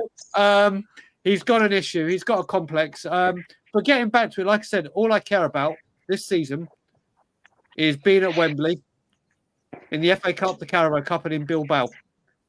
I don't care how we do it, how we play, get through to the next round of the Cup. And we got through to the next round of the Cup. We've won. I can't fault him on anything. It was when I see that midfield 3 in the lineup that did it. For me, I'm gonna be honest here. That's the midfield 3 I want to see for like bloody ages. Benskos, Lang, Kulusevski, because I like the whole. Obviously, Benskos now sort of a 6, I guess, without being a 6 nowadays. And I think because of his ACL, it benefits him to play a bit further back. So he's going to do the same amount of running, and he's excelled in that role, in my opinion, more than Basuma. So I was happy to see him play there. And Sarr, like you agreed, Adrian. We thought it was our man of the match. So I think his running is badly needed, especially playing against someone like City. And Kulusevski kind of picks himself. So, but I was one of those people like Danny, who's not in the comments tonight, but advocating to move Kulusevski into the middle from like beginning of last season. So we finally got a wish, and I guess Spurs are benefits from it. But like the midfield 3 was my happiest like choices out of that team, and I saw that I was like, thank God, I'm finally seeing the throw I wanted to see. And the back line, of course, picks itself, and the front line. I'm not going to sit here and lie and say I was happy that Werner was playing because I wasn't. I'd rather seen someone else, like even Maddison off the left or someone else off the left. I know people say don't play Mikey Moore again, but I still would have taken him. But yeah, he was going for it, clearly, because he only rested 2 players, in my opinion, in the whole team. And the fullbacks, really, because he obviously moved Van der Ven onto the left and played Gray on the right. So happy with the team selection. So, yeah, as for the changes, like Brian said, a lot was forced. But what I really credit him on was the Richarlison change, because I didn't ever expect him to put Richarlison on the left, because we haven't seen him really do that. And apart from, I think, last season, a few games, I think. And I think that was a really good change, because we needed Richarlison's like work rate off the wide positions because of where we were in the game. And yeah, and the more change, I don't know if it was like that big of a deal, but okay, he made it. And maybe Johnson was tired. I don't know. I don't know have their minutes, and because I know they have these analysts and they do their minutes and stuff. But I thought his substitutions were all right. Like he got it right. Alan, are we seeing more growth in Sarr now? He's been a bit more involved in games. I mean, I know he's got 3 goals this season, but the pass to Sonny for the West Ham goal, 5 yards in, was a good pass. His involvement in the first half in this game, I just thought, and the goal. I mean, like, I just thought you purr when you see goals like that. I mean, the keeper could do nothing, right? Oh yeah. He's a player that we need to, put a cage around and say like off limits to other teams, because other teams are going to come for him. He is a special young talent, and he's becoming a standout. I wouldn't be surprised if in a couple of years he takes on a leadership role, because he's that kind of player. He's just doing phenomenal. And as far as Ange, I think, got it right. The lineup, the midfield, as it's been said, it's most of his substitutions were forced, but the ones that weren't forced were fine. I'm not convinced that Ange told everybody to kind of play further back and let City have more of the ball. I think if it was up to Ange, we would have been playing a much higher line, and possibly had like 50-50%, somewhere closer to that than this 70-30 that we kind of had. I think that was all the players.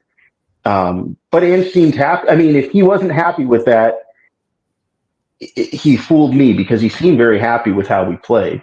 So hopefully long may that continue, where the players take it on themselves to dictate the style of play in the moment for what's needed. Sarr's got a high ceiling, Mark, yeah? Oh, definitely. I mean, I criticised him last year because I said all he does is run about a lot and he doesn't actually do much. But he's starting to do that as well. Like, just the way he gets stuck in, he breaks the play up, and he can obviously. I mean, that finish he did was sublime. He He's almost. comfortable. It wasn't like a rocket into the bottom corner. He just caressed it, bent it beautifully, just out the keeper's reach, just inside the post. I mean, he's obviously got talent, the lad, and he's showing it at the moment. I mean, and to be honest, he's slowly but surely. I understand he's still young, but slowly but surely, he's slowly getting to be like one of the first names on the list when we got to stick the team in. And I mean, go on. Well, no, I was just about to say, if he carries on like that, he will be one of the first names on the team sheet. Brian, Yes, the Brian. world's covered in 71% water. Sarr covers the rest. Yeah, I've heard that many a time. Listen, one thing I will say about that as well, and again, this is where Ange or the Spurs coaching team haven't got the credit they deserve for this game, is when I was on your show doing the preview, Adrian, earlier in the week, you did a thing and we're talking about set pieces, corners, blah, blah, blah, and how we've been dreadful at them. In that first half, there were two clear set piece routines that came straight from the training ground. There was another near post from the other side, and then there was the one we scored from. So they've definitely been doing something. So again, they deserved credit for that. Pape Matar Sarr, who, when he first came into the team last season at the start of Ange, after the Brentford game, he was immense. He was absolutely immense. And a lot of people were saying that it's because of Bissouma and Bissouma's nurturing him. But then Bissouma dropped off a cliff, and it was Sarr doing that. And I think near the end of last season, the playing so regularly, first team, AFCONs, I think it really caught up with him. And he seemed to struggle. I don't know if there was a niggling injury or anything. I think it was back or something. And he started this season not as bubbly as he started last season. But when he was playing in Europa League, he scored in the first two games. He was having an impact. Then against West Ham, we all know what he did in the second half. And he started to get back into that run of form again. And one thing he is, there's a great supporter of our channel called Lee Harvey that basically nicknamed him the lawnmower because he covers every blade of grass. And this is what he does. He has got the legs in that midfield. When you need it, he's got the legs. He's got he's a non-stop mover. He is a very big talent. I think we've got a lot of midfield options. It's finding the right trio to match up or better the midfield that they've got. It's all well and good saying Bissouma, Maddison, Sarr started last season on fire. They did. But then when Ange Ball or the style we're playing got found out, they were less involved. Against West Ham, obviously you saw we're getting outrun in midfield. I need a runner. Pape Matar Sarr made a massive difference. Huge difference, game-changing. And I will honestly say, I think a majority of Spurs fans, no matter where you are watching it, in the ground, in the pubs, at home, wherever you are in the world, whatever time, when we went in 0-0 at Crystal or 1-0 down, at Palace, I think if you were to do a poll, every Spurs fan, I think over 85% of all Spurs fans would say Pape Matar Sarr needs to come on at the start of the second half. A midfielder needs to come on and have the impact, and it didn't happen. So Pape Matar Sarr is ideal for these kind of games where we need legs and extra runners, and to see defensively more than attackingly. He's number one on the list. Thing is, though, I think, like, when you know, the West Ham game, I think Ange picked the wrong midfield. I mean, it was obvious. But, like, for me, in those games where you need, like, in those bigger games where you need runners and you need engines and you know it's going to be a battle, for example, he should be picking players like Bissouma and Sarr with, like, Kulusevski or something. But in the games like we've got Ipswich in 2 weeks, I'd be playing in my midfield with someone like Bentancur, Maddison, and Kulusevski because we know we're going to have a majority of the ball, and they're going to Or Bergvall. Yeah, just I could see Bergvall come in. The amount of playmakers we can play. Mate, I would say that. Look what Ipswich did to Brentford. Ipswich don't. They may not be able to get the win or anything at the moment. They're a handful. Their striker Delap is a mate. He is a real talent. Liverpool just beat them. Ipswich will come and give it everything. They will give it. Is he related to Rory Delap at all? It's his son. Is it? Son. Oh. Yeah. Liverpool just beat Ipswich first game of the season. Yeah, that was live on the whatever it is, TNT. I watched that game and Ipswich were very good. Again, that was against Liverpool. Kieran McKenna, isn't it? I think. Yeah. Ex-Spurs coach and stuff. Yeah, they won't be no pushovers. And I've got to say, we would have just come back from Galatasaray as well. Yeah, and I've got to say this that Basuma got malaria, didn't he? In the AFCON. He did at the last year at AFCON. Yeah, but his former jumped off a cliff before that. Yeah. Then couldn't get back in. Right, Alan. Injury woes. VDV a slight hamstring strain. He should be back after the international break, which is 10th to the 8th of November. Werner, knock fatigue, whatever you believe the reports. Odegaard's got a recurring hamstring injury. This is not good because he's supposed to be out for a similar period of time. So I don't think we're going to see him to the new year, which may affect our transfer policy then, but that'll be another topic for another show. Romero, knock-off fatigue, again, should be okay for Villa. So we're not in too shape after 14 games, I don't think. I mean, any time without VDV, I think, is going to be a problem. As far as Odegaard, someone in one of these chats was saying that Odegaard is like our new Sessegnon, because he's always injured. But I'm a little concerned because we really haven't seen much of Odegaard, like at all. He's only played in maybe 3 games, something like that. That was only sub appearances. Everton he started. He started. Yeah. But he hasn't played much, so it's very hard to say whether or not we're missing anything because I just haven't seen him play much. But VDV is the big one, I think, more than any of these others, and it's his hamstring again. If you were to ask me, close my eyes and tell me what VDV is injured with, I would say his hamstring because it's always his hamstring. Yeah. And I think the style of play that Ange wants, we depend on Mickey's explosive speed. He knows how to get ahead of everybody. He's just so fast. But it comes at a cost, and I guess it's his hamstring. I'm worried for him because he could really do some damage to himself in a more permanent way if he's not careful, and if Ange is not careful with him. So we depend on him so much.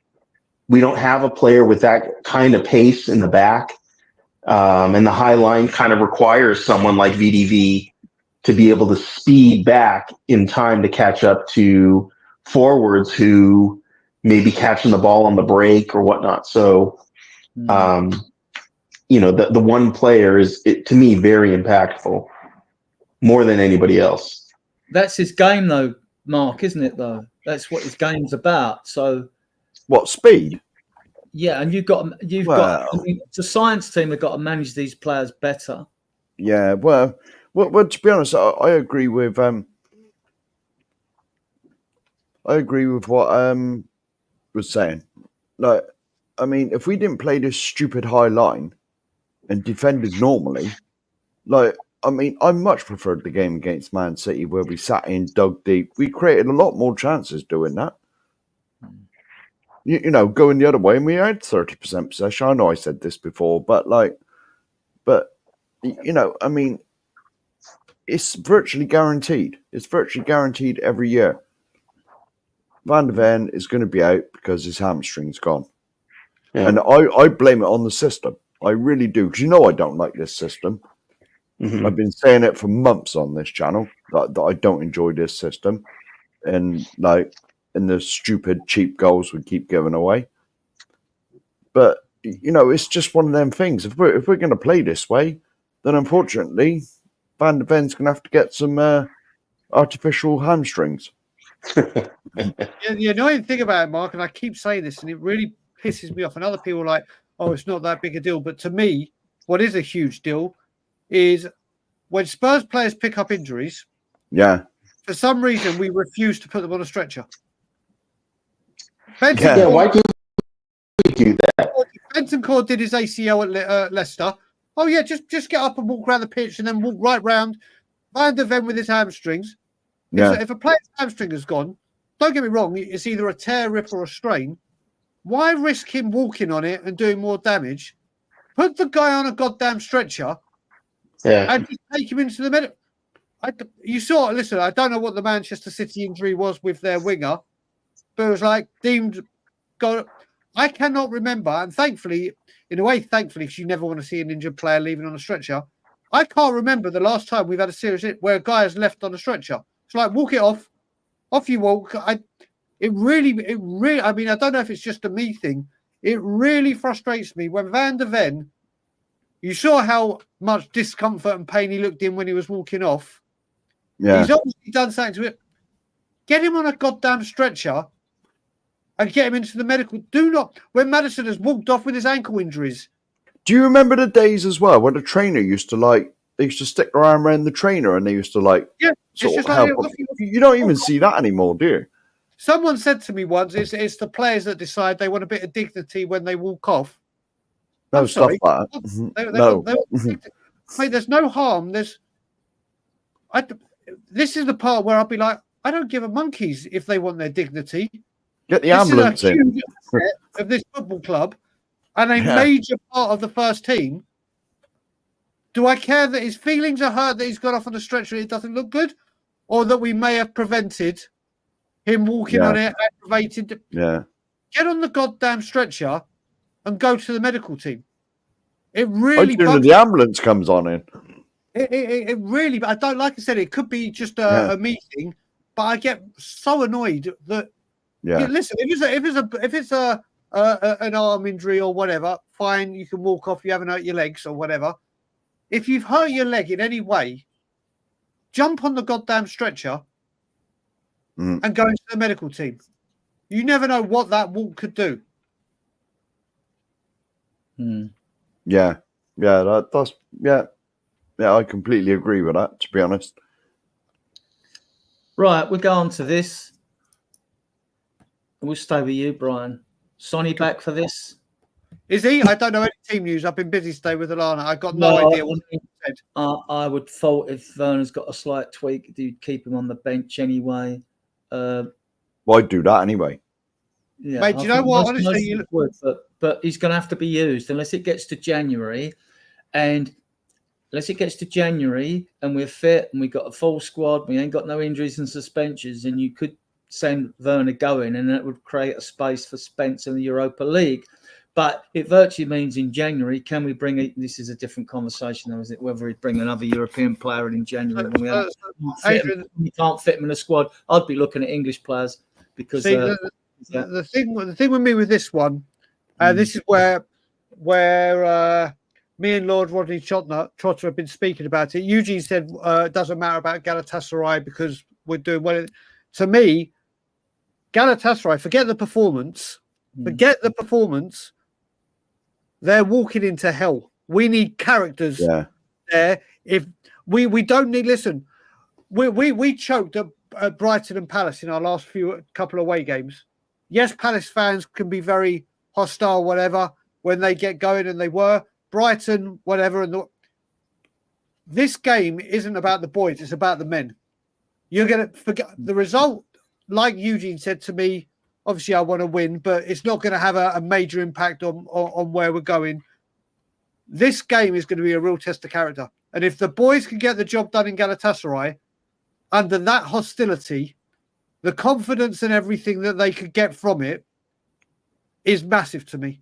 I think it's massive for Tottenham Hotspur as well. So right. I'm usually thinking I would rather he plays around on Sunday against Villa than what he does, because I don't want to say Will Lancashire, Mikey Moore, Bergvall, as good as they are, off you go, step into Galatasaray, because it's going to be something that they will never ever witness again. And it's such a young. Would you rather see Mikey Moore start Sunday and Son save for Galatasaray? Yes, I would. Yes, I would. I honestly, like I said, if someone said to me right now, win against Villa. If someone said win against Villa, lose against Galatasaray, or lose against Villa, win against Galatasaray, I will, here with no embarrassment whatsoever, I will 100% take a loss against Villa for a win at Galatasaray. Because I think the win at Galatasaray, regardless how we play, you get the job done there. Psychologically, for these players, it's like we have just been to the hostile, like when you talk about the most hostile football crowds in world football, Galatasaray is in there, is 100% right up there. So for me, I would rather see Mikey Moore play against Villa, start against Villa, than I would against Galatasaray. So you asked about Son, I'd 100% start Mikey Moore. 100%. Romero and Dragusin have to play though, don't they? And with Davies has to have a place on the bench now, surely. See again. Listen, I would say, and a few people mentioned it against Man City. Dragusin and Ben Davies, all right, we dropped back, we're playing differently. They actually look very composed. They actually look really composed. Like I said, I'm really, whatever lineup he puts out on Sunday, people will moan. No, Hans Postecoglou can't win with his selection. Because if he goes weak, or I don't say weak, but he rotates in the Premier League, oh my God, what's he doing? We could now be 8 points behind Champions League. We're not getting Champions League, in my opinion. I like I said, and I will 100% keep saying this, I care about the cups more than the league. And if we have to lose a league game to win a cup game, don't care who it is, I'll gladly take it. Gladly. What about Brennan Johnson? Does he need a rest? Play Decky on the right and Moore on the left? Oh, sorry, we're talking against Villa or Galatasaray? No, we're talking against Villa with thoughts of Galatasaray, obviously. Like I think actually to play Galatasaray and playing Mikey Moore against Villa. I think actually to play a mixed side in both games. So like my Villa team will be something like obviously Vicario has to play both games because he's a goalkeeper, so get resting him. And I'll probably play something like. Wait, so you said who's suspended for Galatasaray? Did you say? Is anyone suspended for Galatasaray? No. Okay. Something like, I don't know, Davies with Dragusin against Villa, and Spence at right back, and Dogi at left back, and I'd play Porro at right wing against Villa. And I'd be tempted to play someone like Richarlison against Villa and save Solanke for Galatasaray. And then I'd probably play more against Villa and, like Brian says, save Son for Galatasaray. And then midfield, so I think I'd play something like Kulusevski, Bissouma, Sarr. That would probably be my midfield against Villa. Bring in Bissouma. I think we need as many strong players there as we can. And then what I'd do is, I know probably a lot of people won't agree with me, but I'd rather see Madison play against Galatasaray and rest Kulusevski then. Because I think we can afford to drop points more in the group than we can in the league. That's just my opinion, though. And then, Alan, is there a case for playing Solanke and Richarlison on the left, and perhaps saving Mikey Moore for the second half? Or I think Mikey Moore can start. for Brennan Johnson, I agree with Haz. I would play Porro up at the right wing and maybe have Jed Spence in the right back position, and maybe Bergvall in the middle against Villa. Again, I don't think we're our bread and butter needs to be the cup games. Really, I don't think the league. It's just not going to be our year this year. I think we need to put everything into these cup games. So I would play our strongest against Galatasaray, and even if it is a slightly diminished team against Villa, I think that's the right thing to do. I would save Son. I would rest again, maybe Romero and put Dragusin and Davies in the center. But I think Mikey Moore could start. You put him on the left instead of Son. There's also a case you could start Richarlison on the left. Yeah, you could. There's also that. But this is it. But the other thing I was going to say, well, surely Maddison needs game time. Are we excluding him?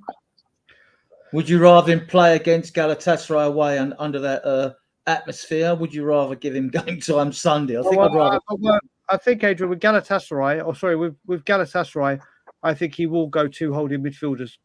Yeah. And Kulu. So it might be Madders plays Villa and on the bench for Galatasaray, but then you look at it, he is a very experienced player and part of the leadership team. Do you want him there? But I think Joe, I'm gonna. This will probably rattle some cages or ruffle a few. I would rather see Bergvall start against Aston Villa. Yes, 100%. than I would against Galatasaray. So if it meant dropping a Maddison for Bergvall to play Bergvall, Bentancur, or whatever midfield he starts with, I honestly, we're all saying that these guys need minutes, and we thought the Europa League will, and there is a right time to use it. The 2 games where you got to remember after Galatasaray, we got Roma at home, but also the other big one. Even though Rangers are not a good team this season, they're not playing well at all. That is a very, very hostile crowd. They're going to be up for it. There's the Ange Postecoglou derby kind of rivalry. Against Galatasaray and Rangers, this is where you need goddamn characters. This is where you need the men to stand up. I think, like I said, when I talk about these games, I'm not talking about going to get the 3 points. I mean, if you go to Galatasaray and get a win, the players there will go, do you know what? We can win away. We can play. And I will say, and I've been to many, many Spurs away games, we are, the away fans, the incredible away fans, are normally louder than most of the home stadiums. You can hear them regardless. Galatasaray, it's going to be like a pin drop. If you're watching it on TV, it will be like a pin drop. The flares will be going off, the fireworks, the noise. This is going to be a very big awakening. This is going to be. This is where when Jose Mourinho again says you need to be horrible. That's the kind of performance we need, and we need. It's for me. Do you go against skill or do you go for brawn and mentality in that game? And for me, you go for brawn and mentality. Well, against Villa, you could. I'm not saying Ainge would. You could go more Richarlison on the left, like with Solanke in the middle, whatever. Like but you could actually, without losing too much from the midfield, you could play Maddison with Basuma, right, and Sarr, and Bergvall, or you could play Bergvall on the right wing. Kulu on the right wing. So you've still got Kulu, Sarr in there with Bentancur or Basuma, and you've got Maddison there. So Kula will drop back. He'll do everything for you, right? So whether he's far out on the right or not. So you could go that way. You'd still have a very solid midfield against Villa. And then if Maddison don't perform at half-time, you hook him, don't you? Yeah. I mean, because we're gonna have to use him, and he is a wonderful footballer on his day, but I mean, it's consistency, isn't it? I'll be honest with you, Adrian. I don't really give a monkeys about Villa. Just give me a cup. I've said, ever since this channel's been going, give me 17th and a cup this season. I want it all, Mark. Like. Well, I want it all. I want it all, mate. Top four means I want nothing to 3 me. cups. You know, and Top four. You want the treble, Adrian? Top, Yeah, top four. Of course I do. Top four means absolutely nothing. Why to me. not? Well, it doesn't. Well, what does top four mean? It means something to Levy. Well, of course it does, because the tills will be ringing. It means I get to see top teams come to the stadium. That's what it means. It means that It means also means Champions League money. It means that we're going to be in a competition that we got no chance of winning. My ticket for the last Europa League game was 30 quid.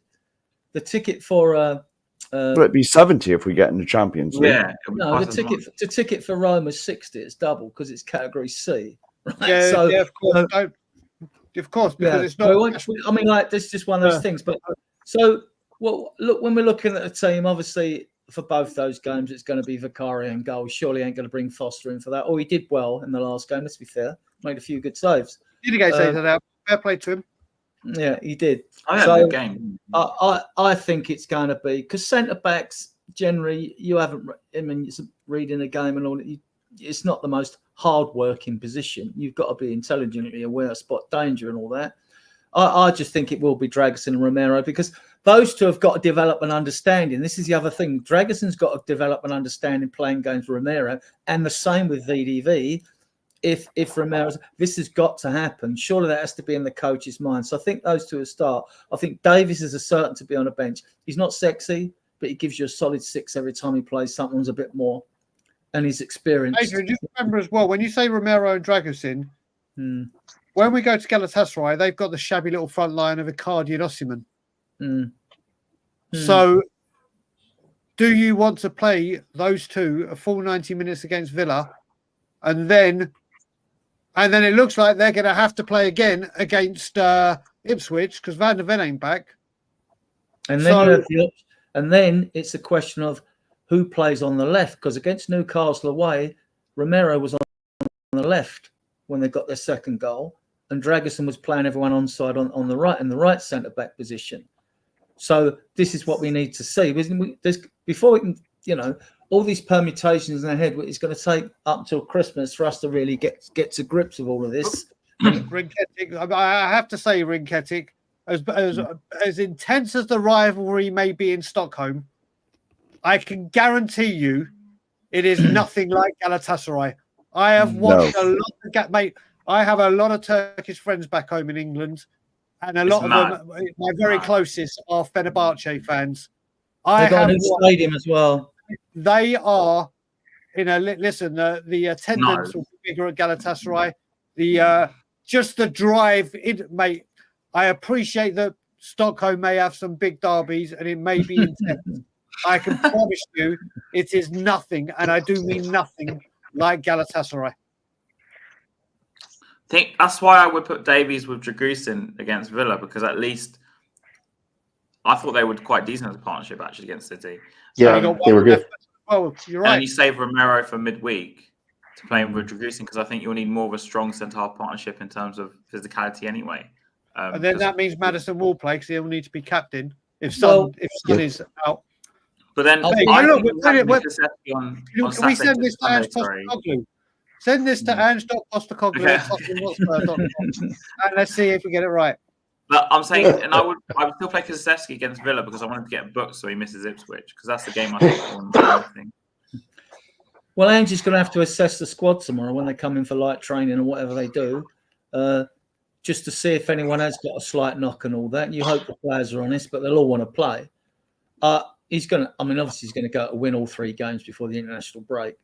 You got Villa and Galatasaray, then you've got Ipswich, haven't you? So I want us to, obviously, I don't see why we can't win all 3, even Galatasaray. I think in Galatasaray, we need as many physically strong players as possible. Correct. Literally, that's all we need. Correct. So you can only make one change to that midfield, basically. If you're going to change it, Basuma's the only one you'd bring in, wouldn't he? But not for Decky, obviously. And probably not for Bentancur. I think Sarr would be the sacrificial lamb. That's just for experience. So the other players are older and more mature, aren't they? But, yeah. Bishop Bentancur at Galatasaray would be great. Yep. Would be great. Yes. Would you play Bentancur, Bissouma, Kulusevski or something like that? The guys. Yes, Sarr, Bentancur, Kulusevski against them. Absolutely.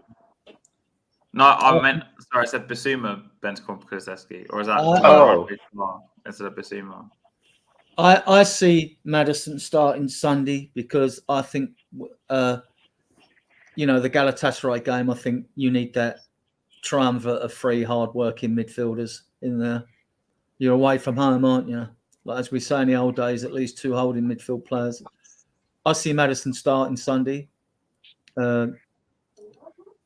Decky, I mean, he's got to have a rest sooner or later unless he gets his suspension. Yeah, I think Bergvall starting.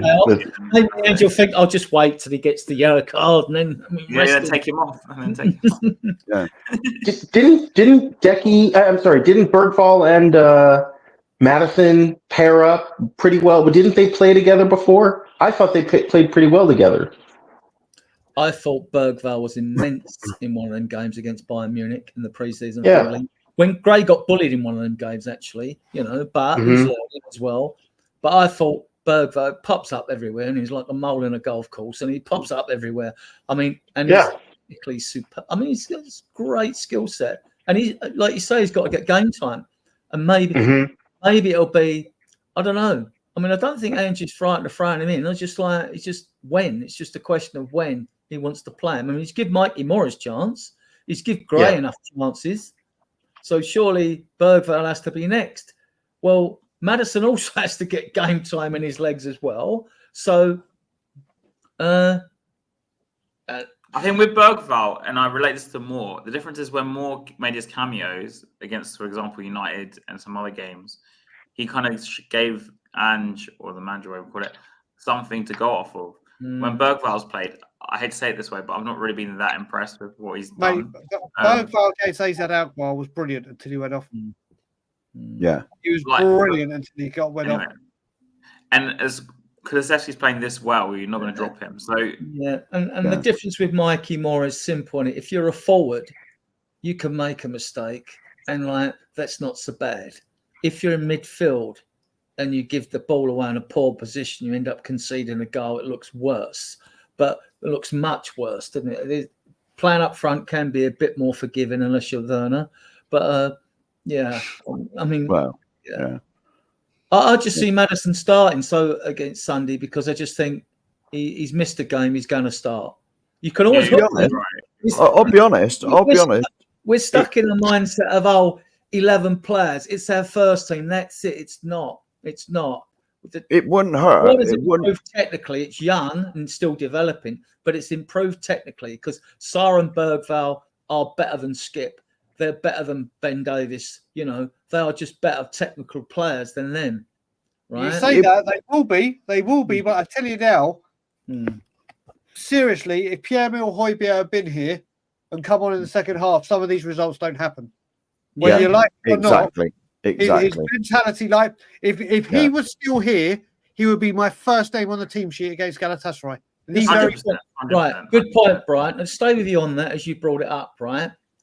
Do you think then, in the next two transfer windows, because we're mainly talking about a triumvirate of 3 or possibly 4, because to me, Bissouma hasn't really got much bite. He'll niggly foul and all that, but he ain't got much bite. So you got Decky, Bentancur, and Sarr who can get stuck in. I mean, we know that he wanted Conor Gallagher was the first player he wanted to bring in at the beginning of the season. Do you think the likes of Bissouma or even Maddison could be shipped out for a more combative style midfielder? Yeah. Not in January. They won't be. Not in January. No, we need everyone this is the season. This is the window that's very hard to get players. And the play. Listen, I've said this many a time. When you're buying a player for 70, 80, 90, whatever, blah, blah, blah, yes, you're buying them mainly for their football talent. But you're also, what people forget, you're buying them for their conduct, their approach, their mental toughness, their dedication to their craft in training. You spend, listen, you can look at 65 million for Ndombele and go, well, that guy's a talent, but his mentality, his attribute, we got burned. Fair play. But you look at it, these players that are the big money and the big I would love us, not that we are, because we know we've had this discussion. I would love us to have gone and signed a Vieira, a Golo Kante, a Roy Keane, a Makaleli. I would love us. Not saying that Ange will. That's why I want it as much as we all want it. But those players, you have to pay a premium for. Yeah. Roy Keane was the player he was. Not just Roy Keane, for me, was a better player for his dedication, his mindset, his dedication to making everything at such a high standard than his actual footballing ability. What he carried on with him, his influence, his dedication, his determination to win at all costs, and everything that far outweighed his footballing ability and made him the better footballer. It is difficult. You need it. You need it. And again, one thing I will say before I let you speak, I spoke about this last time on your show when we were on. Tottenham Hotspur Football Club right now have 5 players, 5 that are on over 100 grand a week. Arsenal have 17. Arsenal have 17. Werner's one of them, isn't it, as well? Yeah. I don't think wages is the issue. No, Adrian, it is. Let's not dance around this fact. It's the fact that we paid more in wages than Arsenal did last season. Our wage bill was 252 Yeah, and we million. trimmed it, and mate, that also had Harry Kane's wages carried over, and then Hugo Lloris's and Eric Dyer's and all the big guns. I'm sorry, but I'm not saying that you have to pay the big one. I'm not saying every single player has to be 200 grand a week, but these players get the wages for reasons. We're here trying to. It shows the money is there to pay the wages. We don't. We don't. Well, we gave it to. We would rather buy younger players. We've given it to Werner. Adrian, so let's look at it. We would rather Daniel Levy would rather sign 3 players and play him 100 and pay him 40 grand a week than sign 1 player of real quality and pay him 160 grand a week. Without question. Without question. And don't get me wrong, you can find these players that, and I've said it before, one thing Daniel Levy has done very, very well is like with Dele Alli. Dele Alli came in on low wages. Destiny, I use Destiny because he's the most recent.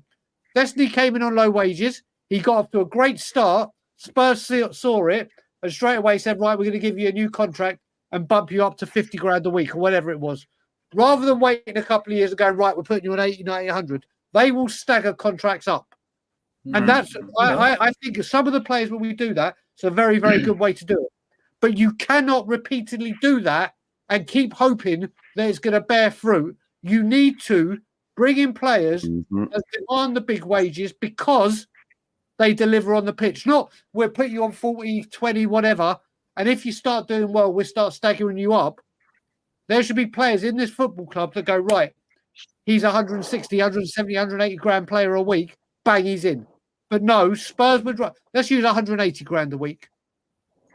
Let's use 180 grand. Spurs would rather sign 3 players on 60 grand a week and hope they come good rather than a guarantee or a very, very good player that comes in and says, right, 180. Fact. There is no way getting around it. Fact. It's a question of individual fans' perception of what a marquee signing. I wanted Eze and a left back, right? I've been clear on that. I wanted Vlahovic as well. I was a big fan of Vlahovic, I am, right? Instead of you really like him, don't you? Yeah, I do like him, because it makes something happen. Yeah, but when people used to turn around to me and say, like, "Oh yeah, other people they sign world class, they do this and all that." We have only ever, in the whole history of this club, and I can go back, we've only ever signed 2 world class players. One was Jimmy Greaves, and the other one was Jurgen Klinsmann.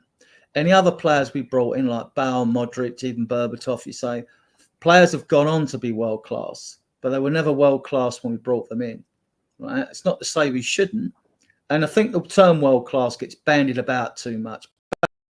Back in the day, you would sit down and pick the 11 best players in the world with your subs bench, and that was it. Now you get players saying, they got world class players, we got world class players. It's all bullshit and hype, isn't it? You know what I mean? But yeah. But Adrian, how about the 2 Argentines that Spurs signed? Were they not world class at the time? Ardiles Ardiles sort of was. Yeah, I mean, you had our dealers, Villa, they had Kempes up front, they had Luque. I mean, Ricky Villa was only a substitute for Argentina in he '78. didn't play every game. How they won? No, he was a substitute. He didn't even play in the final, I don't think. Ricky in one Villa. of the earlier rounds. There's with all bribery coming. Aussie One of my dad's favourite players, Ozzy Diaz. They had to beat to qualify and get through for that final. They had to beat Colombia or something 5-0. It was ridiculous, and they did. And it stunk like high heaven. Aussie. When Keith Birkinshaw bought Ozzy Ardiles, he said he would sign if he could bring his mate, and his mate was Ricky Villa, and that's why Ricky came to the club. Later, guys. Yeah, we get you back, Al. Cheers, mate. See you later. Thank you. Yeah, Take it easy. they cost like 475 grand or something for the pair of them, right? But at the time, you got to look at you didn't have Sky and all that back then. It was very hard to judge foreign players how good they were. Yeah. You see the World Cup final when Holland scored first and they won 3-1, you know. But like you couldn't really tell. You didn't take long when you see Aussie on the ball to think like we've got something here. That was virtually instant. And with Ricky, he was so strong on the ball, right? When he was on the mood, he was unplayable as well when he was in the mood, you know. But we didn't get Crooks and Archibald to 1980. But the difference going into the seasons then, when I was going with mates, was unlike seasons now, the seasons have been at the stadium, I go in with hope, believing we can win all the cup competitions because you're either in it or you're out, as long as you get the home draws. But when you see the signs back then and the other players in the team, you had Perriman, Hoddle, right? You believed. Then you believed when we was going to the season before 1980, I think West Ham won it in 80, didn't they? The FA Cup. Yeah. And then Trevor Brooking diving header against them. And you'll know when we get through against Man United semi-final. Like they said back then, you could hear it. You was around the area and all that. There was just a buzz around the ground. And that isn't there yet. Although there was a nice buzz after beating Man City coming out of the ground from all the singing down the high road and that, like, you know. Adrian, when's the last time you had that buzz then, if you don't mind asking? Sorry? So both of you can ask me. Did you talk about this buzz when we signed back in the 80s or something, 70s? When was the last time you had that, if you don't mind me asking? Well, I suppose Klinsmann signed. Yeah, Klinsmann for me. But it was like, wow. Then you're looking at signings because, like, you know, it's whether you, I mean, like people have argued whether they thought Sonny is world class. Now, I don't care as long as they play well for us. When the guy scored 165 goals, got 85 assists, 250 goal contributions, right? And 460. No, hang on. Right, yeah. Hang on. Right. Sonny has become the player he is since he's been at us. Since he's been with us. And he was ready to leave after the first season. The last player that we bought, and I said, wow, was Klinsmann, because he was world known. Van der Vaart would have been one of them. Yeah. Just to go back to what I was saying about the wages thing, and by so when Manchester United lost the league to Manchester City with the Aguero season. Yeah. Alex Ferguson said, right, I want the league back. We need a striker. What do you go and do?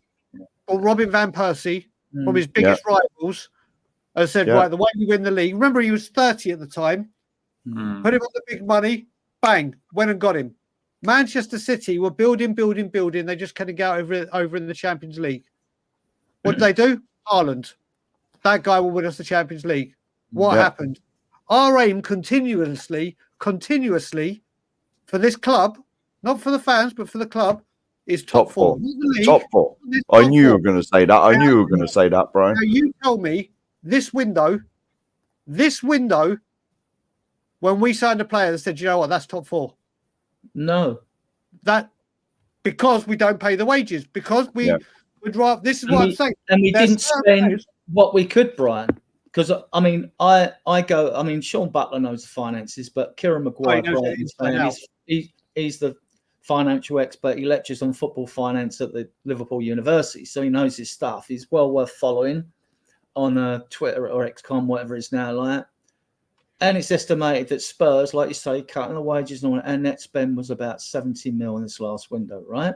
Which was at least 50 mil below what we could spend. If you take since the stadium opened, don't laugh. I think before last season, we'd spent over 600. Someone said it was 600 to 685 million. Laugh, right? On 29 players, right? On 29 players. 20 million a player or an average?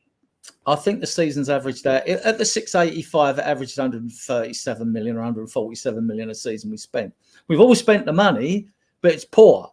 But the hope you get is that the whole academy structure upwards. Dean Rastrick went. They scrapped the play structure for academy players and all this. All the coaching staff have been changed. There's been big structural changes for the better. But I mean, so there's improvements there. Recruitment. What I've said about recruitment is the same saying. We have failed better in the transfer market because before it was just utter failure. We have failed better. No, but to be honest, Adrian, it's what I was complaining about in the summer. We never, ever, ever bring in the ready-made players that's going to improve us immediately. True. It's like Gray and Bergvall. We got 12 players. Gray and Bergvall, right? Now, fair play to them. They're going to be, well, they might be. I nearly said they're going to be, but they might be world class, but we don't know. It's that waiting game again. We brought them in and we paid big money for Archie Gray, right? And I've no doubt in my mind he's going to be a fantastic player. But has he improved us now? It's questionable. It's questionable because you don't get the game time. But he hasn't made us worse either, has he? No, I'm not saying he's made us worse, but has he improved? Has he improved us for now? I get the argument when people, when people have got a different agenda, I get the argument, we bought this player, why aren't we playing? And well, that's down to the manager. Even back in the 70s, Liverpool bring players in, they'd spend a year in reserves before they got a game, right? That's down to Ange. Ange will drip feed them into the team when he suits it, and he'll live and die by his management, won't he? No, but this is where we go wrong, because we want players. I was saying all summer, Adrian, when we were doing the transfer shows, I wanted players to come into this team that's going to improve us. Walk straight to the first team and said, right, this jersey's mine. For me in the summer, I would have bought Neto, Eze, and a left back. Exactly. Exactly. It. Simple. You don't have to buy a striker because Son can play in the middle anyway for now, and you have Richarlison as your backup, and then you take it from there. Because Solanke right now is not looking like good money spent, to be honest. But he does a lot of work for the team, but he's just not scoring, is he? This is the thing. The fans, they like, you live by the judge and jury of the executioners and the Spurs fan base from game to game, and it's ridiculous. It's ridiculous. Yeah. Back in the day, you were judged on after your second season, right? Not after 2 games, So, and the problem with Solanke, though, Adrian, is he's been in England for a long time. It's true, Livia. It's true. I'm not disagreeing. I wanted other Reading players in. We paid all that money for Johnson. I've warmed to him. I'm seeing a bit and more. Grealish. Let's not leave out Grealish in this little bit here. We could have had him. He's a good footballer, Mark, but he's another player who don't score goals. And if you're playing in I've said it, we could have Messi on one wing, Ronaldo on the other. If they don't score goals, I don't want them in my side. It's taken on average 82 goals to win the league since 1992 when the Premier League was inaugurated. It went up to about 86. In the last 10 seasons, Man City have won 7 league titles, right? And on a few times, they've scored over 100 goals. That's right as well. Arsenal could win the league with 90 goals. Where are we getting 90 goals with the team we've got? We're not. We're not getting 90 goals. We're not. So we've got to have wingers that score goals. They've got to score goals, and so is the centre forward. And when we go back to the Poch era, which was brilliant, we had the desk. We had Dele, Ericsson, Son, Kane, right? And Sonny and Kane would get 40-plus goals a season. And you knew that Dele would chip in. He had 16 or 17 goals when we beat Arsenal in 16-17 at home, 2-0 at the Lane. He had 16, 17 goals, right? That's like from a 10-come midfielder. And he... and then you had Ericsson chipping in with his goals. We haven't got them goals in us. Well, unless something happens this season, prove me wrong. But we haven't got them goals. You're right, Adrian. And you're never going to win a league if you haven't got goal scorers. Don't matter how pretty a player looks. Back in the day, when we had no expectations, I loved watching Ginola, Waddle and all that, right? And you'd pay your money just to watch Hoddle play, right? But we did win things with Hoddle and that. And we did win an FA Cup with Gaza. But I mean, apart from that, you'd pay your money to watch players. There wasn't all the pressure and the expectations weren't so high. But now there's great expectations. Poch did that. It was built on Yo and Redknapp, but Poch took it a step further. And now, and it's right. We should have them expectations with that stadium and the money we generate. We should have it. But now it's I will tell you now, Adrian, and Eugene will know what I'm about to say. And anyone that watches North American sports or is based in North America, and I've said this before on a few shows, a very, very good friend of mine from Seattle, John, mentioned this term to me. And ever since I've heard the term, I cannot think of anything further. I mean, like, this is so bang on. In North American sports, there's a term, there's a phrase used, which is you're either rebuilding or you're reloading. We are always rebuilding because we have the team and then we strip it, whatever. Look at Liverpool, and Eugene mentioned Liverpool. Prime example, when they were firing Salah, Firmino, Mane, in comes Jota, in comes Diaz. They reload. So there are players that are like, right, okay, we're going to rotate. Did you hear any of that Liverpool front five going, do you know what, I'm not getting enough game time? No, you didn't, because they're winning Champions Leagues, League Cup. They're winning it all. Tottenham Hotspur rebuild right now. We don't reload. We just buy youth. We're never rebuilding. You never look at it. Right. Look at Hugo Lloris and Vicario. Brandon Austin. Again, Liverpool have Alisson and Kelleher. I'd take Kelleher at Tottenham right here, right now. We're always rebuilding. We are never, ever reloading. Look, I agree. Look, I've had my say on the new stadium. I've had my new seasons. He lost 2 finals, right, before they beat us in the Champions League final in his 3rd season. He did nothing, right? He lost 2 finals. Now, Ange, how long should Ange be given? How long should Ange be given? I don't see how he's in his 2nd season. I'm fully Ange in because I don't want to keep throwing managers under the bus, right? But no, it's true though, and I think Poch didn't have a bench though, Adrian. Did you not see Poch's bench? Yeah, rubbish. Kudu, right. Janssen, Sissoko. And the fan base wanted Poch out. He wasn't back for 518 days in the transfer market, and then fans went, "Oh yeah, but he got." And Ndombele got Lo Celso. Well, Mourinho signed Lo Celso up for full time because he was on loan. Yeah, and those players were brought in too late. I agree with you, Adrian. That squad should have been upgraded when we were challenging Chelsea and Leicester titles. Hear you, not listen to us. No, you're 100% right, Adrian. I look at that window after the Leicester season, and I look at the transfer business we've done. It was actually embarrassing. Like Nkudu, Janssen, Paul Lopez, and Sissoko was our window. And we were on the cusp of possibly winning the title. Yeah. And the season after, we finished 2nd, 10 points behind Chelsea or something. If we went and bought Mane, Wijnaldum, Batshuayi, all these players, top players, good players that we were linked with, we could probably would have bridged the gap between us. And I have said, right, when that stadium was built, the Tottenham fans were sold a lie.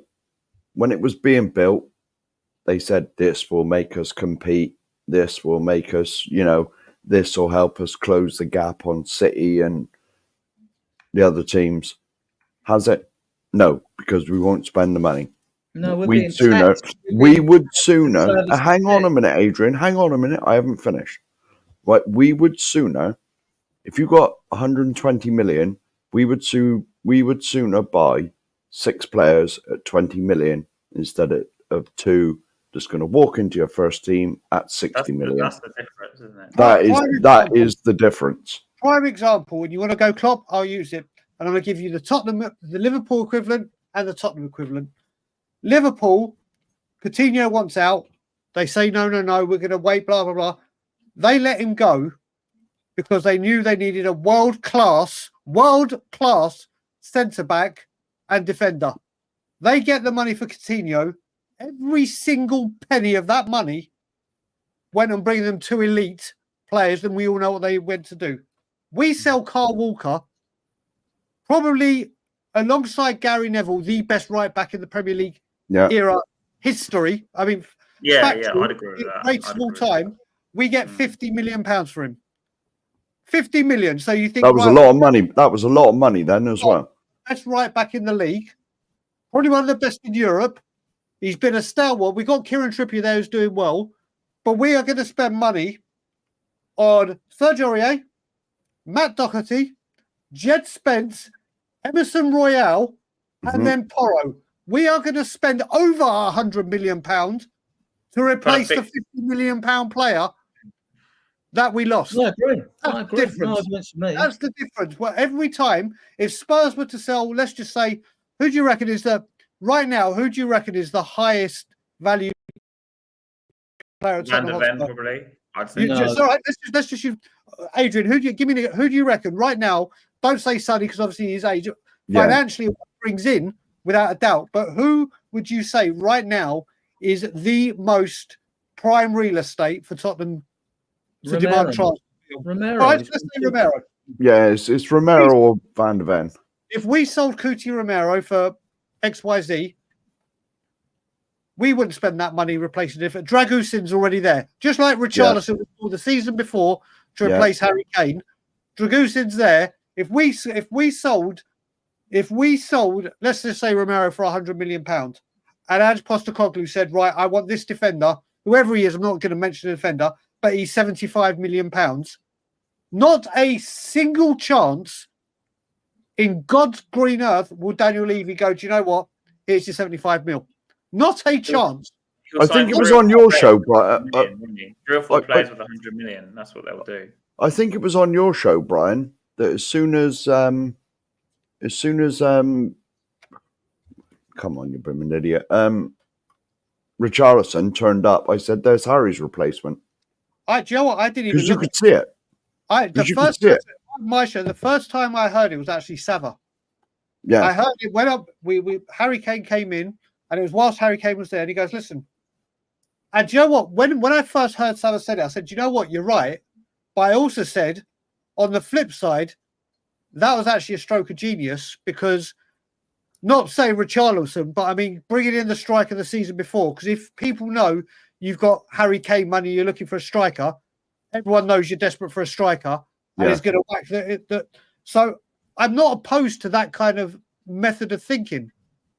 But when Richarlison wasn't working, listen, I'm a big fan of Solanke. I'm a big fan of Solanke.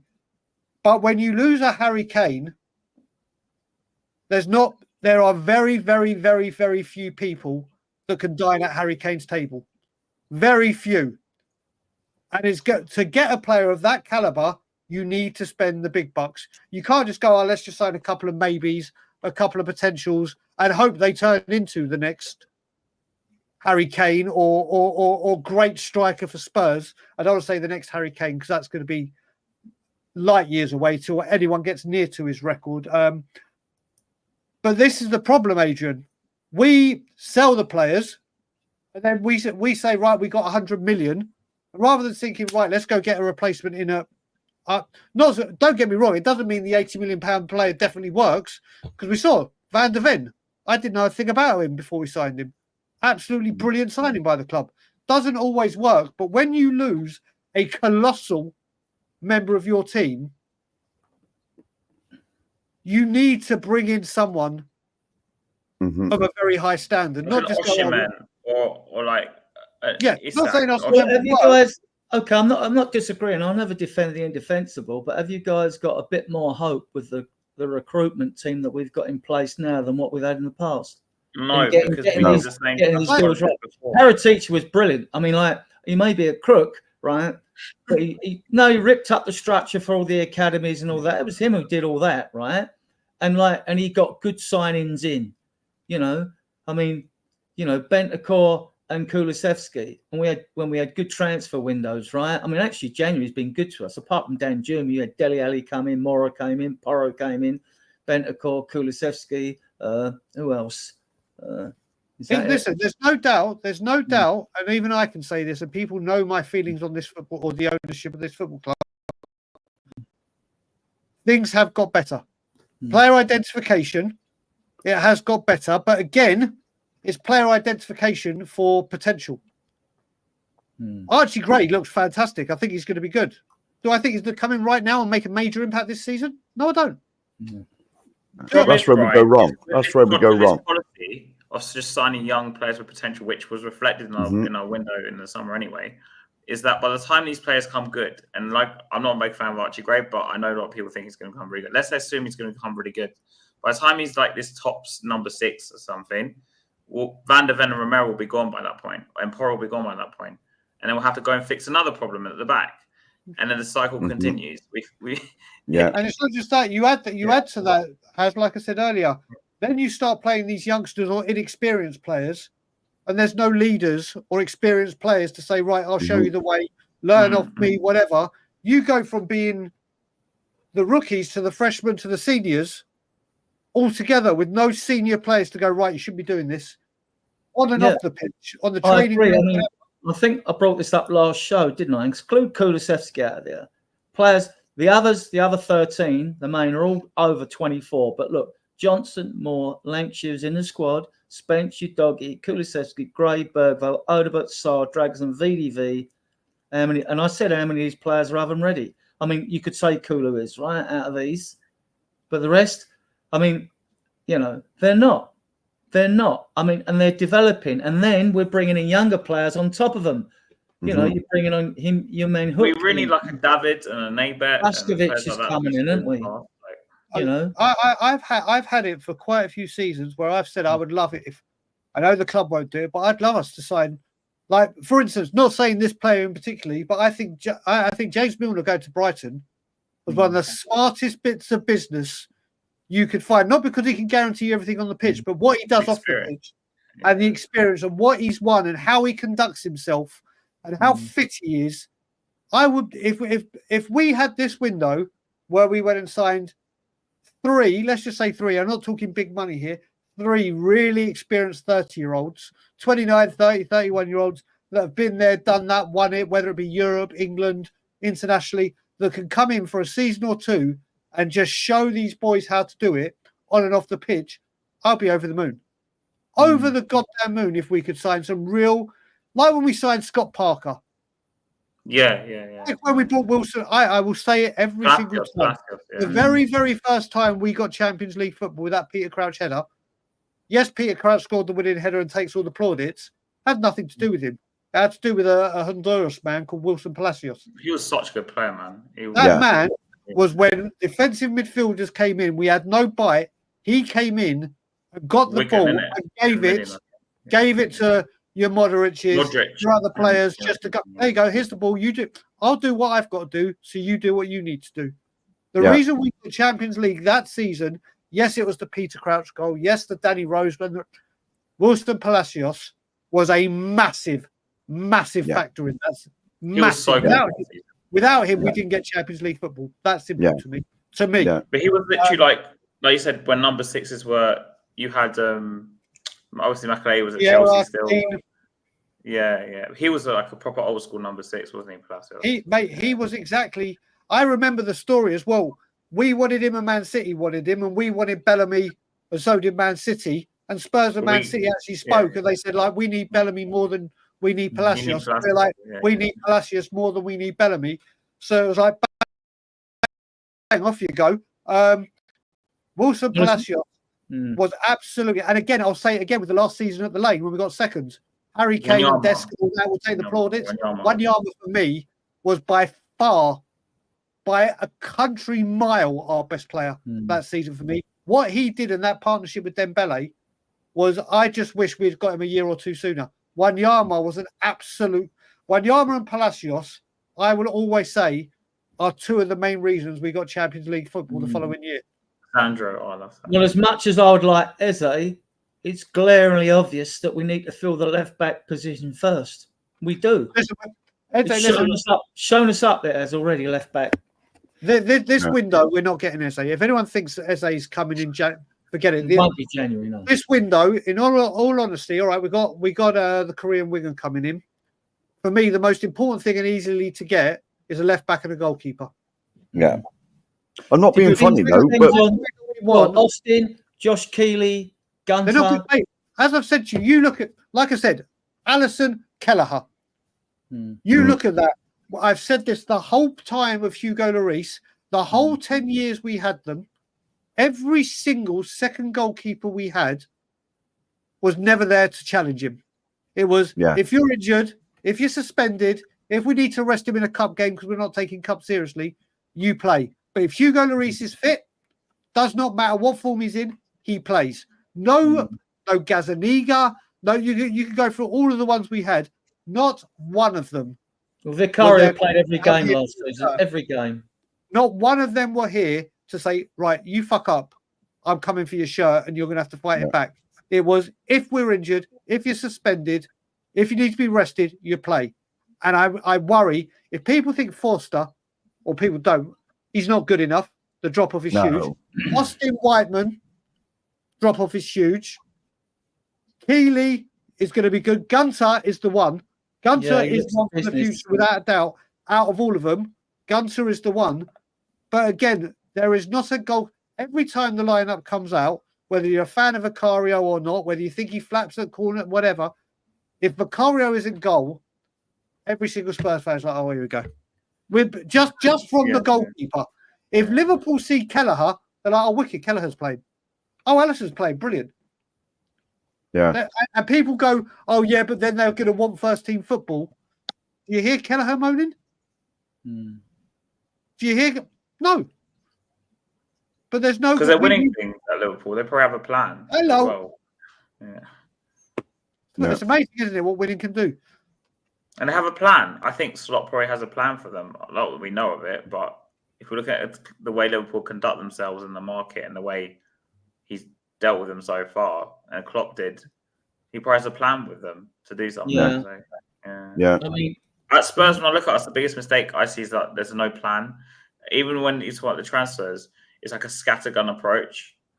It what is. Are you about there are plans. I mean, didn't you see today? We've got for the men's first and men's and women's first team. We have our exclusive South Korean Korean furniture manufacturers. I mean, it's all go. There's the plans. There's the plans. Yeah. The plan you didn't know you needed. Say again. Is the hotel and cinema still happening? Well, the cinema has to. The cinema and the housing development has to happen, and we all know the hotel's coming. Mate, honestly, people staying in that hotel, the security around that place, Jesus Christ. Jesus Christ. I can't wait to see the description on booking.com and all these things going, yeah, lovely hotel, just the reviews, don't step outside. An investor's not the stadium and back. An investor won't get me inside. The only reason Levy wants an investor, it's simple, right? It's just staring you in your face. Build the hotel. No, it's not the reason. That's not the main reason. The club do not want to borrow money. They don't want to borrow money. Simple. They manage the debt we've got, but they don't want to borrow money. So if you get an investor, you're raising money, selling off a bit of equity, and then that money will be used for the women's training ground. It'll be used to build the hotel. If there's anything left, it'll probably be used to pay off some more of the debt. But all depends, the valuation and what stake it is. So, and don't get excited over investor. The clue's in the word investor. Investors want a return on their money. Either they want a return over a period of time, or a long period of time or a short period of time. But Staveley's not. If it's Staveley, she's not the answer for Spurs. Not Adrian, not you're right, but you're right in one way, but you're wrong in the other, because all I care about, whether it comes in at 10%, 15%, 20%, whatever it is there is another voice in the room.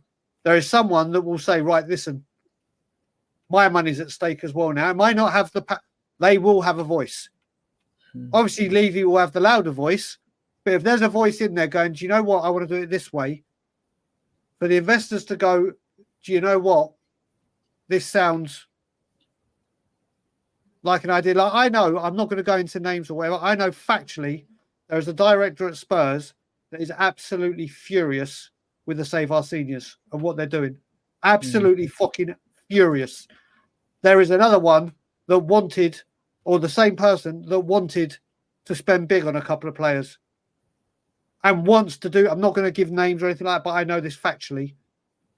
But they can't do it. About 4 directors. You got non-executive directors. There's a bigger voice. They haven't got a voice. If someone comes in, at the moment there is a stranglehold. Daniel Levy is like a boa constrictor and is just restricting everyone. True. As soon as another voice comes in, that stranglehold starts loosening. Factually, may not have a major impact, but the 100% my way or the highway. It starts. There's all an investor's going to do, in my mind, all it's going to do is strengthen Levy's grip on the club, because Staveley didn't get a say at Newcastle if it's her.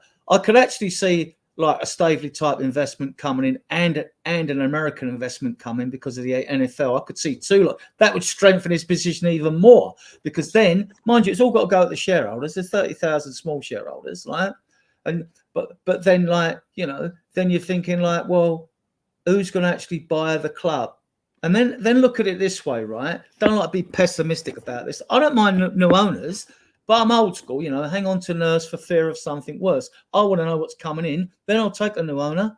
I'll take a new owner if they're past the due diligence and they're the right fit. I'll take a new owner tomorrow. That's not the issue with me and a lot of fans.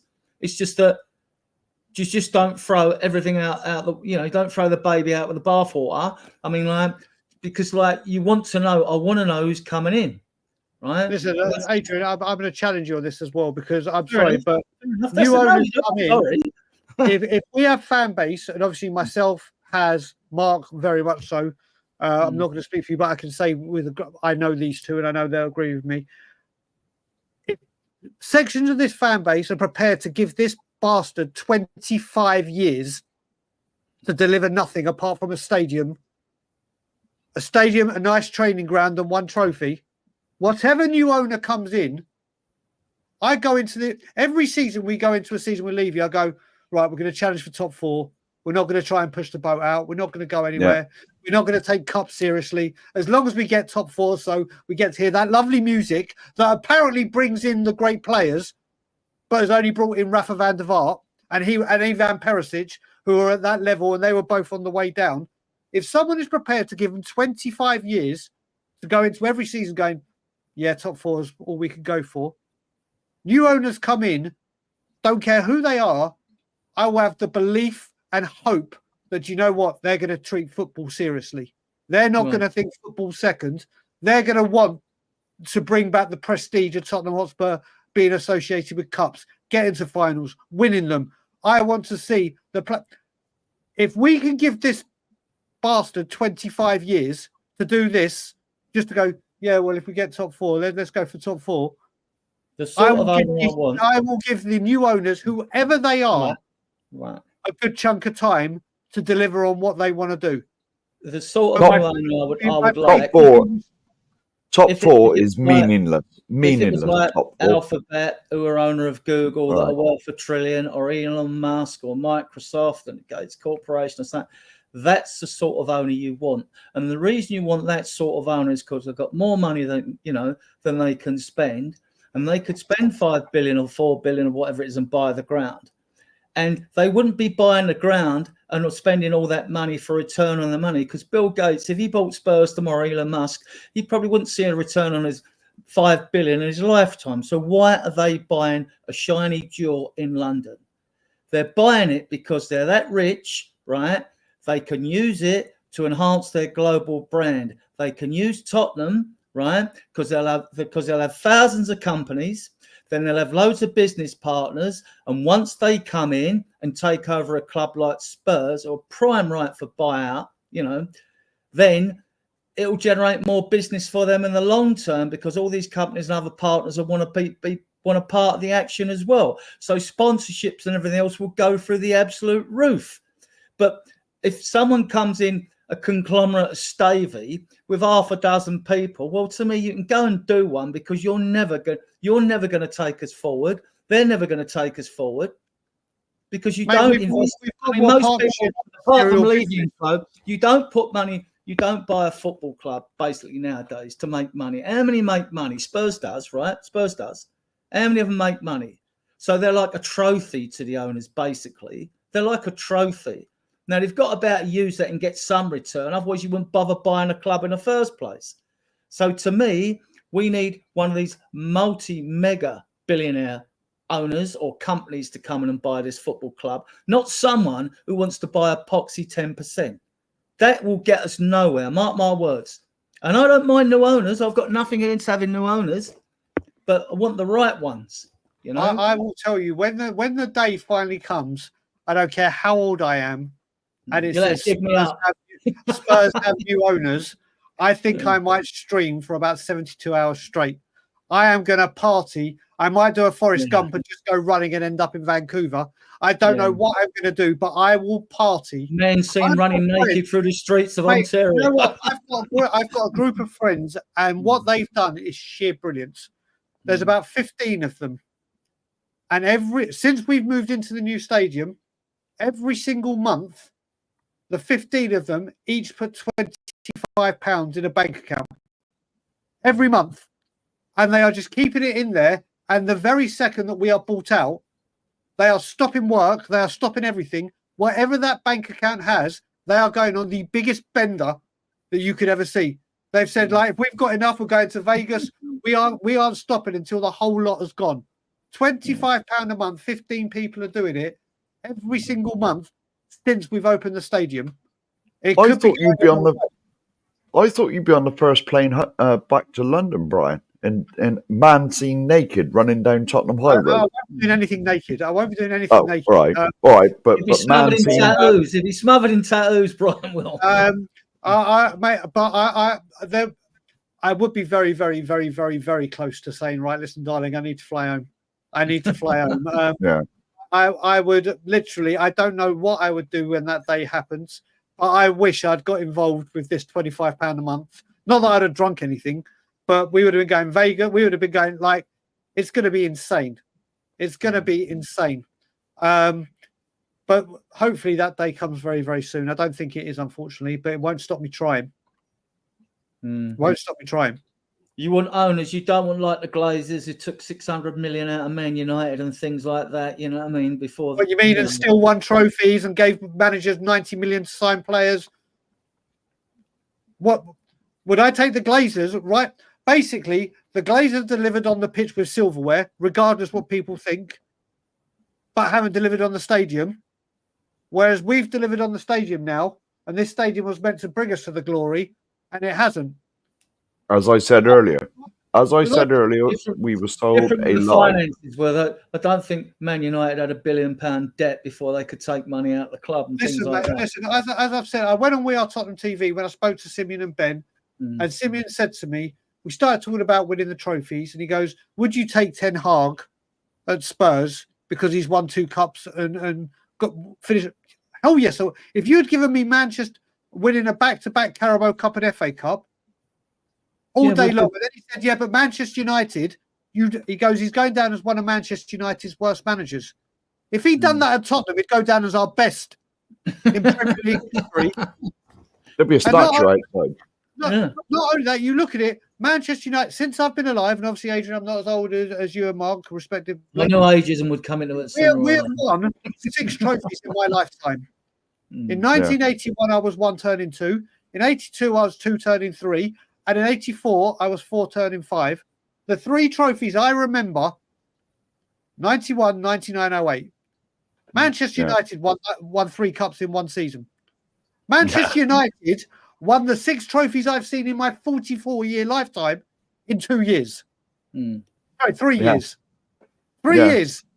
They've won more trophies than I've only ever seen 2 trophies, personally, in my lifetime. 99 I'm not defending the indefensible. I'm never going to do that. You know, I'm just saying people getting excited over investor. No, I'm not. Somebody wants someone who buys the club, who's going to buy the club. I mean, yes, like, that's the thing, money. But Adrian, we're not going to get bought out because he refuses to sell. Yeah. He refuses to sell 100%. Tottenham could cut. I guarantee you, the asking price is 4 billion. If someone came in and said, right, 4 billion, he would Even then It'd go be to fine. the There are- chairman or Yeah. now There are Yeah. organisations he'd have to put the deal to the shareholders, though. He's got to. If you get an offer like that, that would have to go to the shareholders. But then, I believe that there are. I'm hopeful that we get some North American mega billionaire organisation or rich person or an Elon Musk. It looks like. But you say that, Adrian. What do you think of Todd Bowley? Todd Bowley. I American don't really money. think anything of him at all because he's nothing to do with my club. I don't really take. No, but you're him- saying you want American money. Yeah, What's yeah. your thoughts on how American money? We ain't getting him, are we? So, But you look at it. They want it to win. You look at it. You say the Glazers. The Glazers in American sports, because there's no relegation, promote, whatever. It's all about winning. You can't get relegated. There's no. But and I hate to mention this bastard, the Cronkies. The amount of money they put into the LA Rams, the amount of money they put into, they own other sports teams. I can't remember them. Is it Denver? Is it Denver? I can't. But they heavily invest. Well, they must generate the money to put it in there. So I mean, I don't know where they get the money American from. sports, the money is ridiculous. But we're at a stadium and a team now where the money is pouring in. And don't get me wrong, I wish that stadium was used more often. I wish, apart from day before match day and obviously match day, I wish that stadium was used every single day. Well, it's not used for 345 days of the year. And then also remember, this is an owner who put in planning permission for the gates to go up for Bill Nicholson, but then put in planning permission about 6, 7, 8 months later to have more events at the stadium. And look at that. More events at the stadium. Pass through. The museum isn't open yet. Above the Spurs shop, the museum isn't open yet. Oh yeah, of course. We might do more displays There's around no the history ground. anymore. There'll be the small bit with the Bill Nick and the Glory Days, and then there'll be Enoch. And it'll just be nothing. Yeah. It's going to be interesting when it opens because, like, I mean, I go back in history. So, I mean, like, when you're talking about statues and all that, I think I get it. I get the fans want the statues, but then I can think of if I could think of people that have done so much good work for this club over the years since it's been founded in 1882, then you'd have loads of statues. So really what you really need proper first-class murals and things like that around there because you wouldn't be able to cater for everyone who should be honoured, in my opinion. You do this gradually. Listen, I think if everyone was to do a survey and say, right, there's a statue coming, who's number one, 100% every single person says Bill Nick. Without even thinking. And I didn't get to see him, but obviously I've been brought up with my dad telling me all about him and other grandparents. Then you've got your debate, Steve Perryman, captain, fantastic, the most capped player, but he'll be there. Jimmy Greaves, he'll be there. The whole double team. Mate, well, no, you don't give a whole statue to the whole double team. Look at the Arsenal. You do a mural. Mate, how hard is it to do that? Look at their invincibles. The Thierry Henrys are up there. There are certain players in this football club in the history that have got the club to where it needs to be. Even if you were to do it, very simple, the manager and the player, the captain that won a cup at this football club. There are so many great players we've had done. But mate, Bill Nicholson, how this football club in all its time, and remember, it's 20 years since this man passed. Yeah. 20 years. That was last week, wasn't it? Or the week before? Last week or the week before? The bust still isn't about. I'm sorry. And then there's people that are saying, I think it's in the West Stand. I think it's in the West Stand with the imitation cups. Mate, it's even pathetic. The excuse that we haven't had Coys or THFC putting in the seats is because we're a multi-sports I don't give a fuck. Do you think the NFL or Pink or whoever come on their concert go, do you know what? I can't have it here because there's THFC in white writing. I mean, the flags are a joke in the South Stand. I mean, when you look at Newcastle, when they have their games, all the flags. No, but at least that's something they're trying, Adrian. At least that's something they're trying. But you look at it. You look at, and this gets my. You look at the tifos that we have. Harry Kane broke his record. We put up a thing that said Harry. That's it. You could have put Harry there, Kane there, and a massive one on either side. Or you see Newcastle, like you said, these massive tifos that the club finance as well and get involved in. Everything here, Spurs fans, and I don't get me wrong, I understand Spurs fans have to put the money in. No, I get pissed off with the lack of empathy with the fan base. I get pissed off with it. They wanted to be the white wall of noise, but do absolutely nothing. They give a certain person who I'm not going to speak about because I'll rip him to pieces, but someone I really don't like and I'm appalled that he's part of a certain committee. They gave him a singing section. People will know who I'm talking about when I say that. Yeah, what singing section? What's it? What's it? You can't stand in the South Stand. Go tell that to the people in the yellow wall. Go say, sorry, guys in the yellow wall, can you be a bit more quieter? We've got a bit of corporate here and the 1882 club are here and shh, you can't stand. Don't stand. What the hell? The white wall of noise. This is my main gripe, Brian, is that when that South Stand was built, it was meant to be, the home fan. That's where all the, and they put corporate seats in the middle of it. 1882 club. They're not. That's what it is. The first thing they should have done with that stadium, and this is from my opinion, is I know back at White Hart Lane, the Shelf side and the Park Lane part were the loudest, noisiest, most loudest people. I stood on the Shelf many times. They should have gone to all of them and said, right, we need you in the South Stand.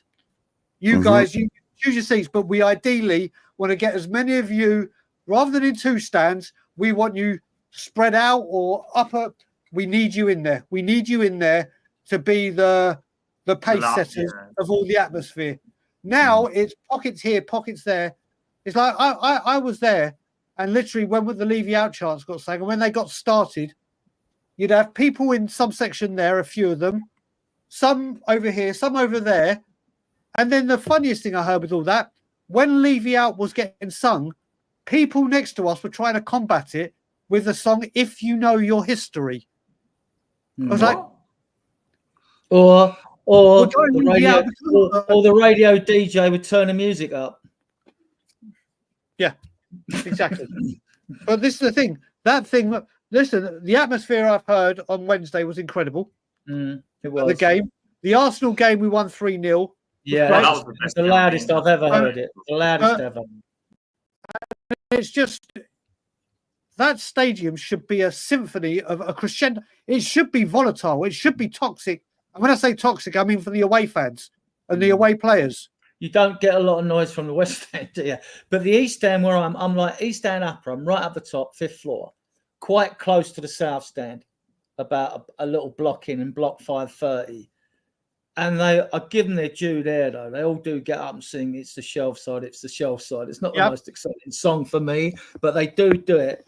And like you do get a good response from the trumpeter, or even through the game when the trumpeter's not there when they sing over. Then I think the crowd, that really is part of our DNA, that song, because the crowd really do join in, at least around 3 sides of the ground. I'm not sure so much at. I bet the West End shook the cobwebs off and sung in that 3-0 against Arsenal, though. But that's a rare occasion, right, But like, I agree, I'd like to see more flags in colour. I don't want to see flares; they're dangerous, right? But Dortmund, like you say, where they got the yellow wall, they got the massive. Because everyone tries to bombard the goalkeeper with pound coins. So one of the goalkeepers coming to the ground, he said he picked up 17 quid off the floor or something in coins. But they've got a big net in the Dortmund end. They've got this big thin mesh net. You can see through it. I mean, it doesn't obstruct your view, like.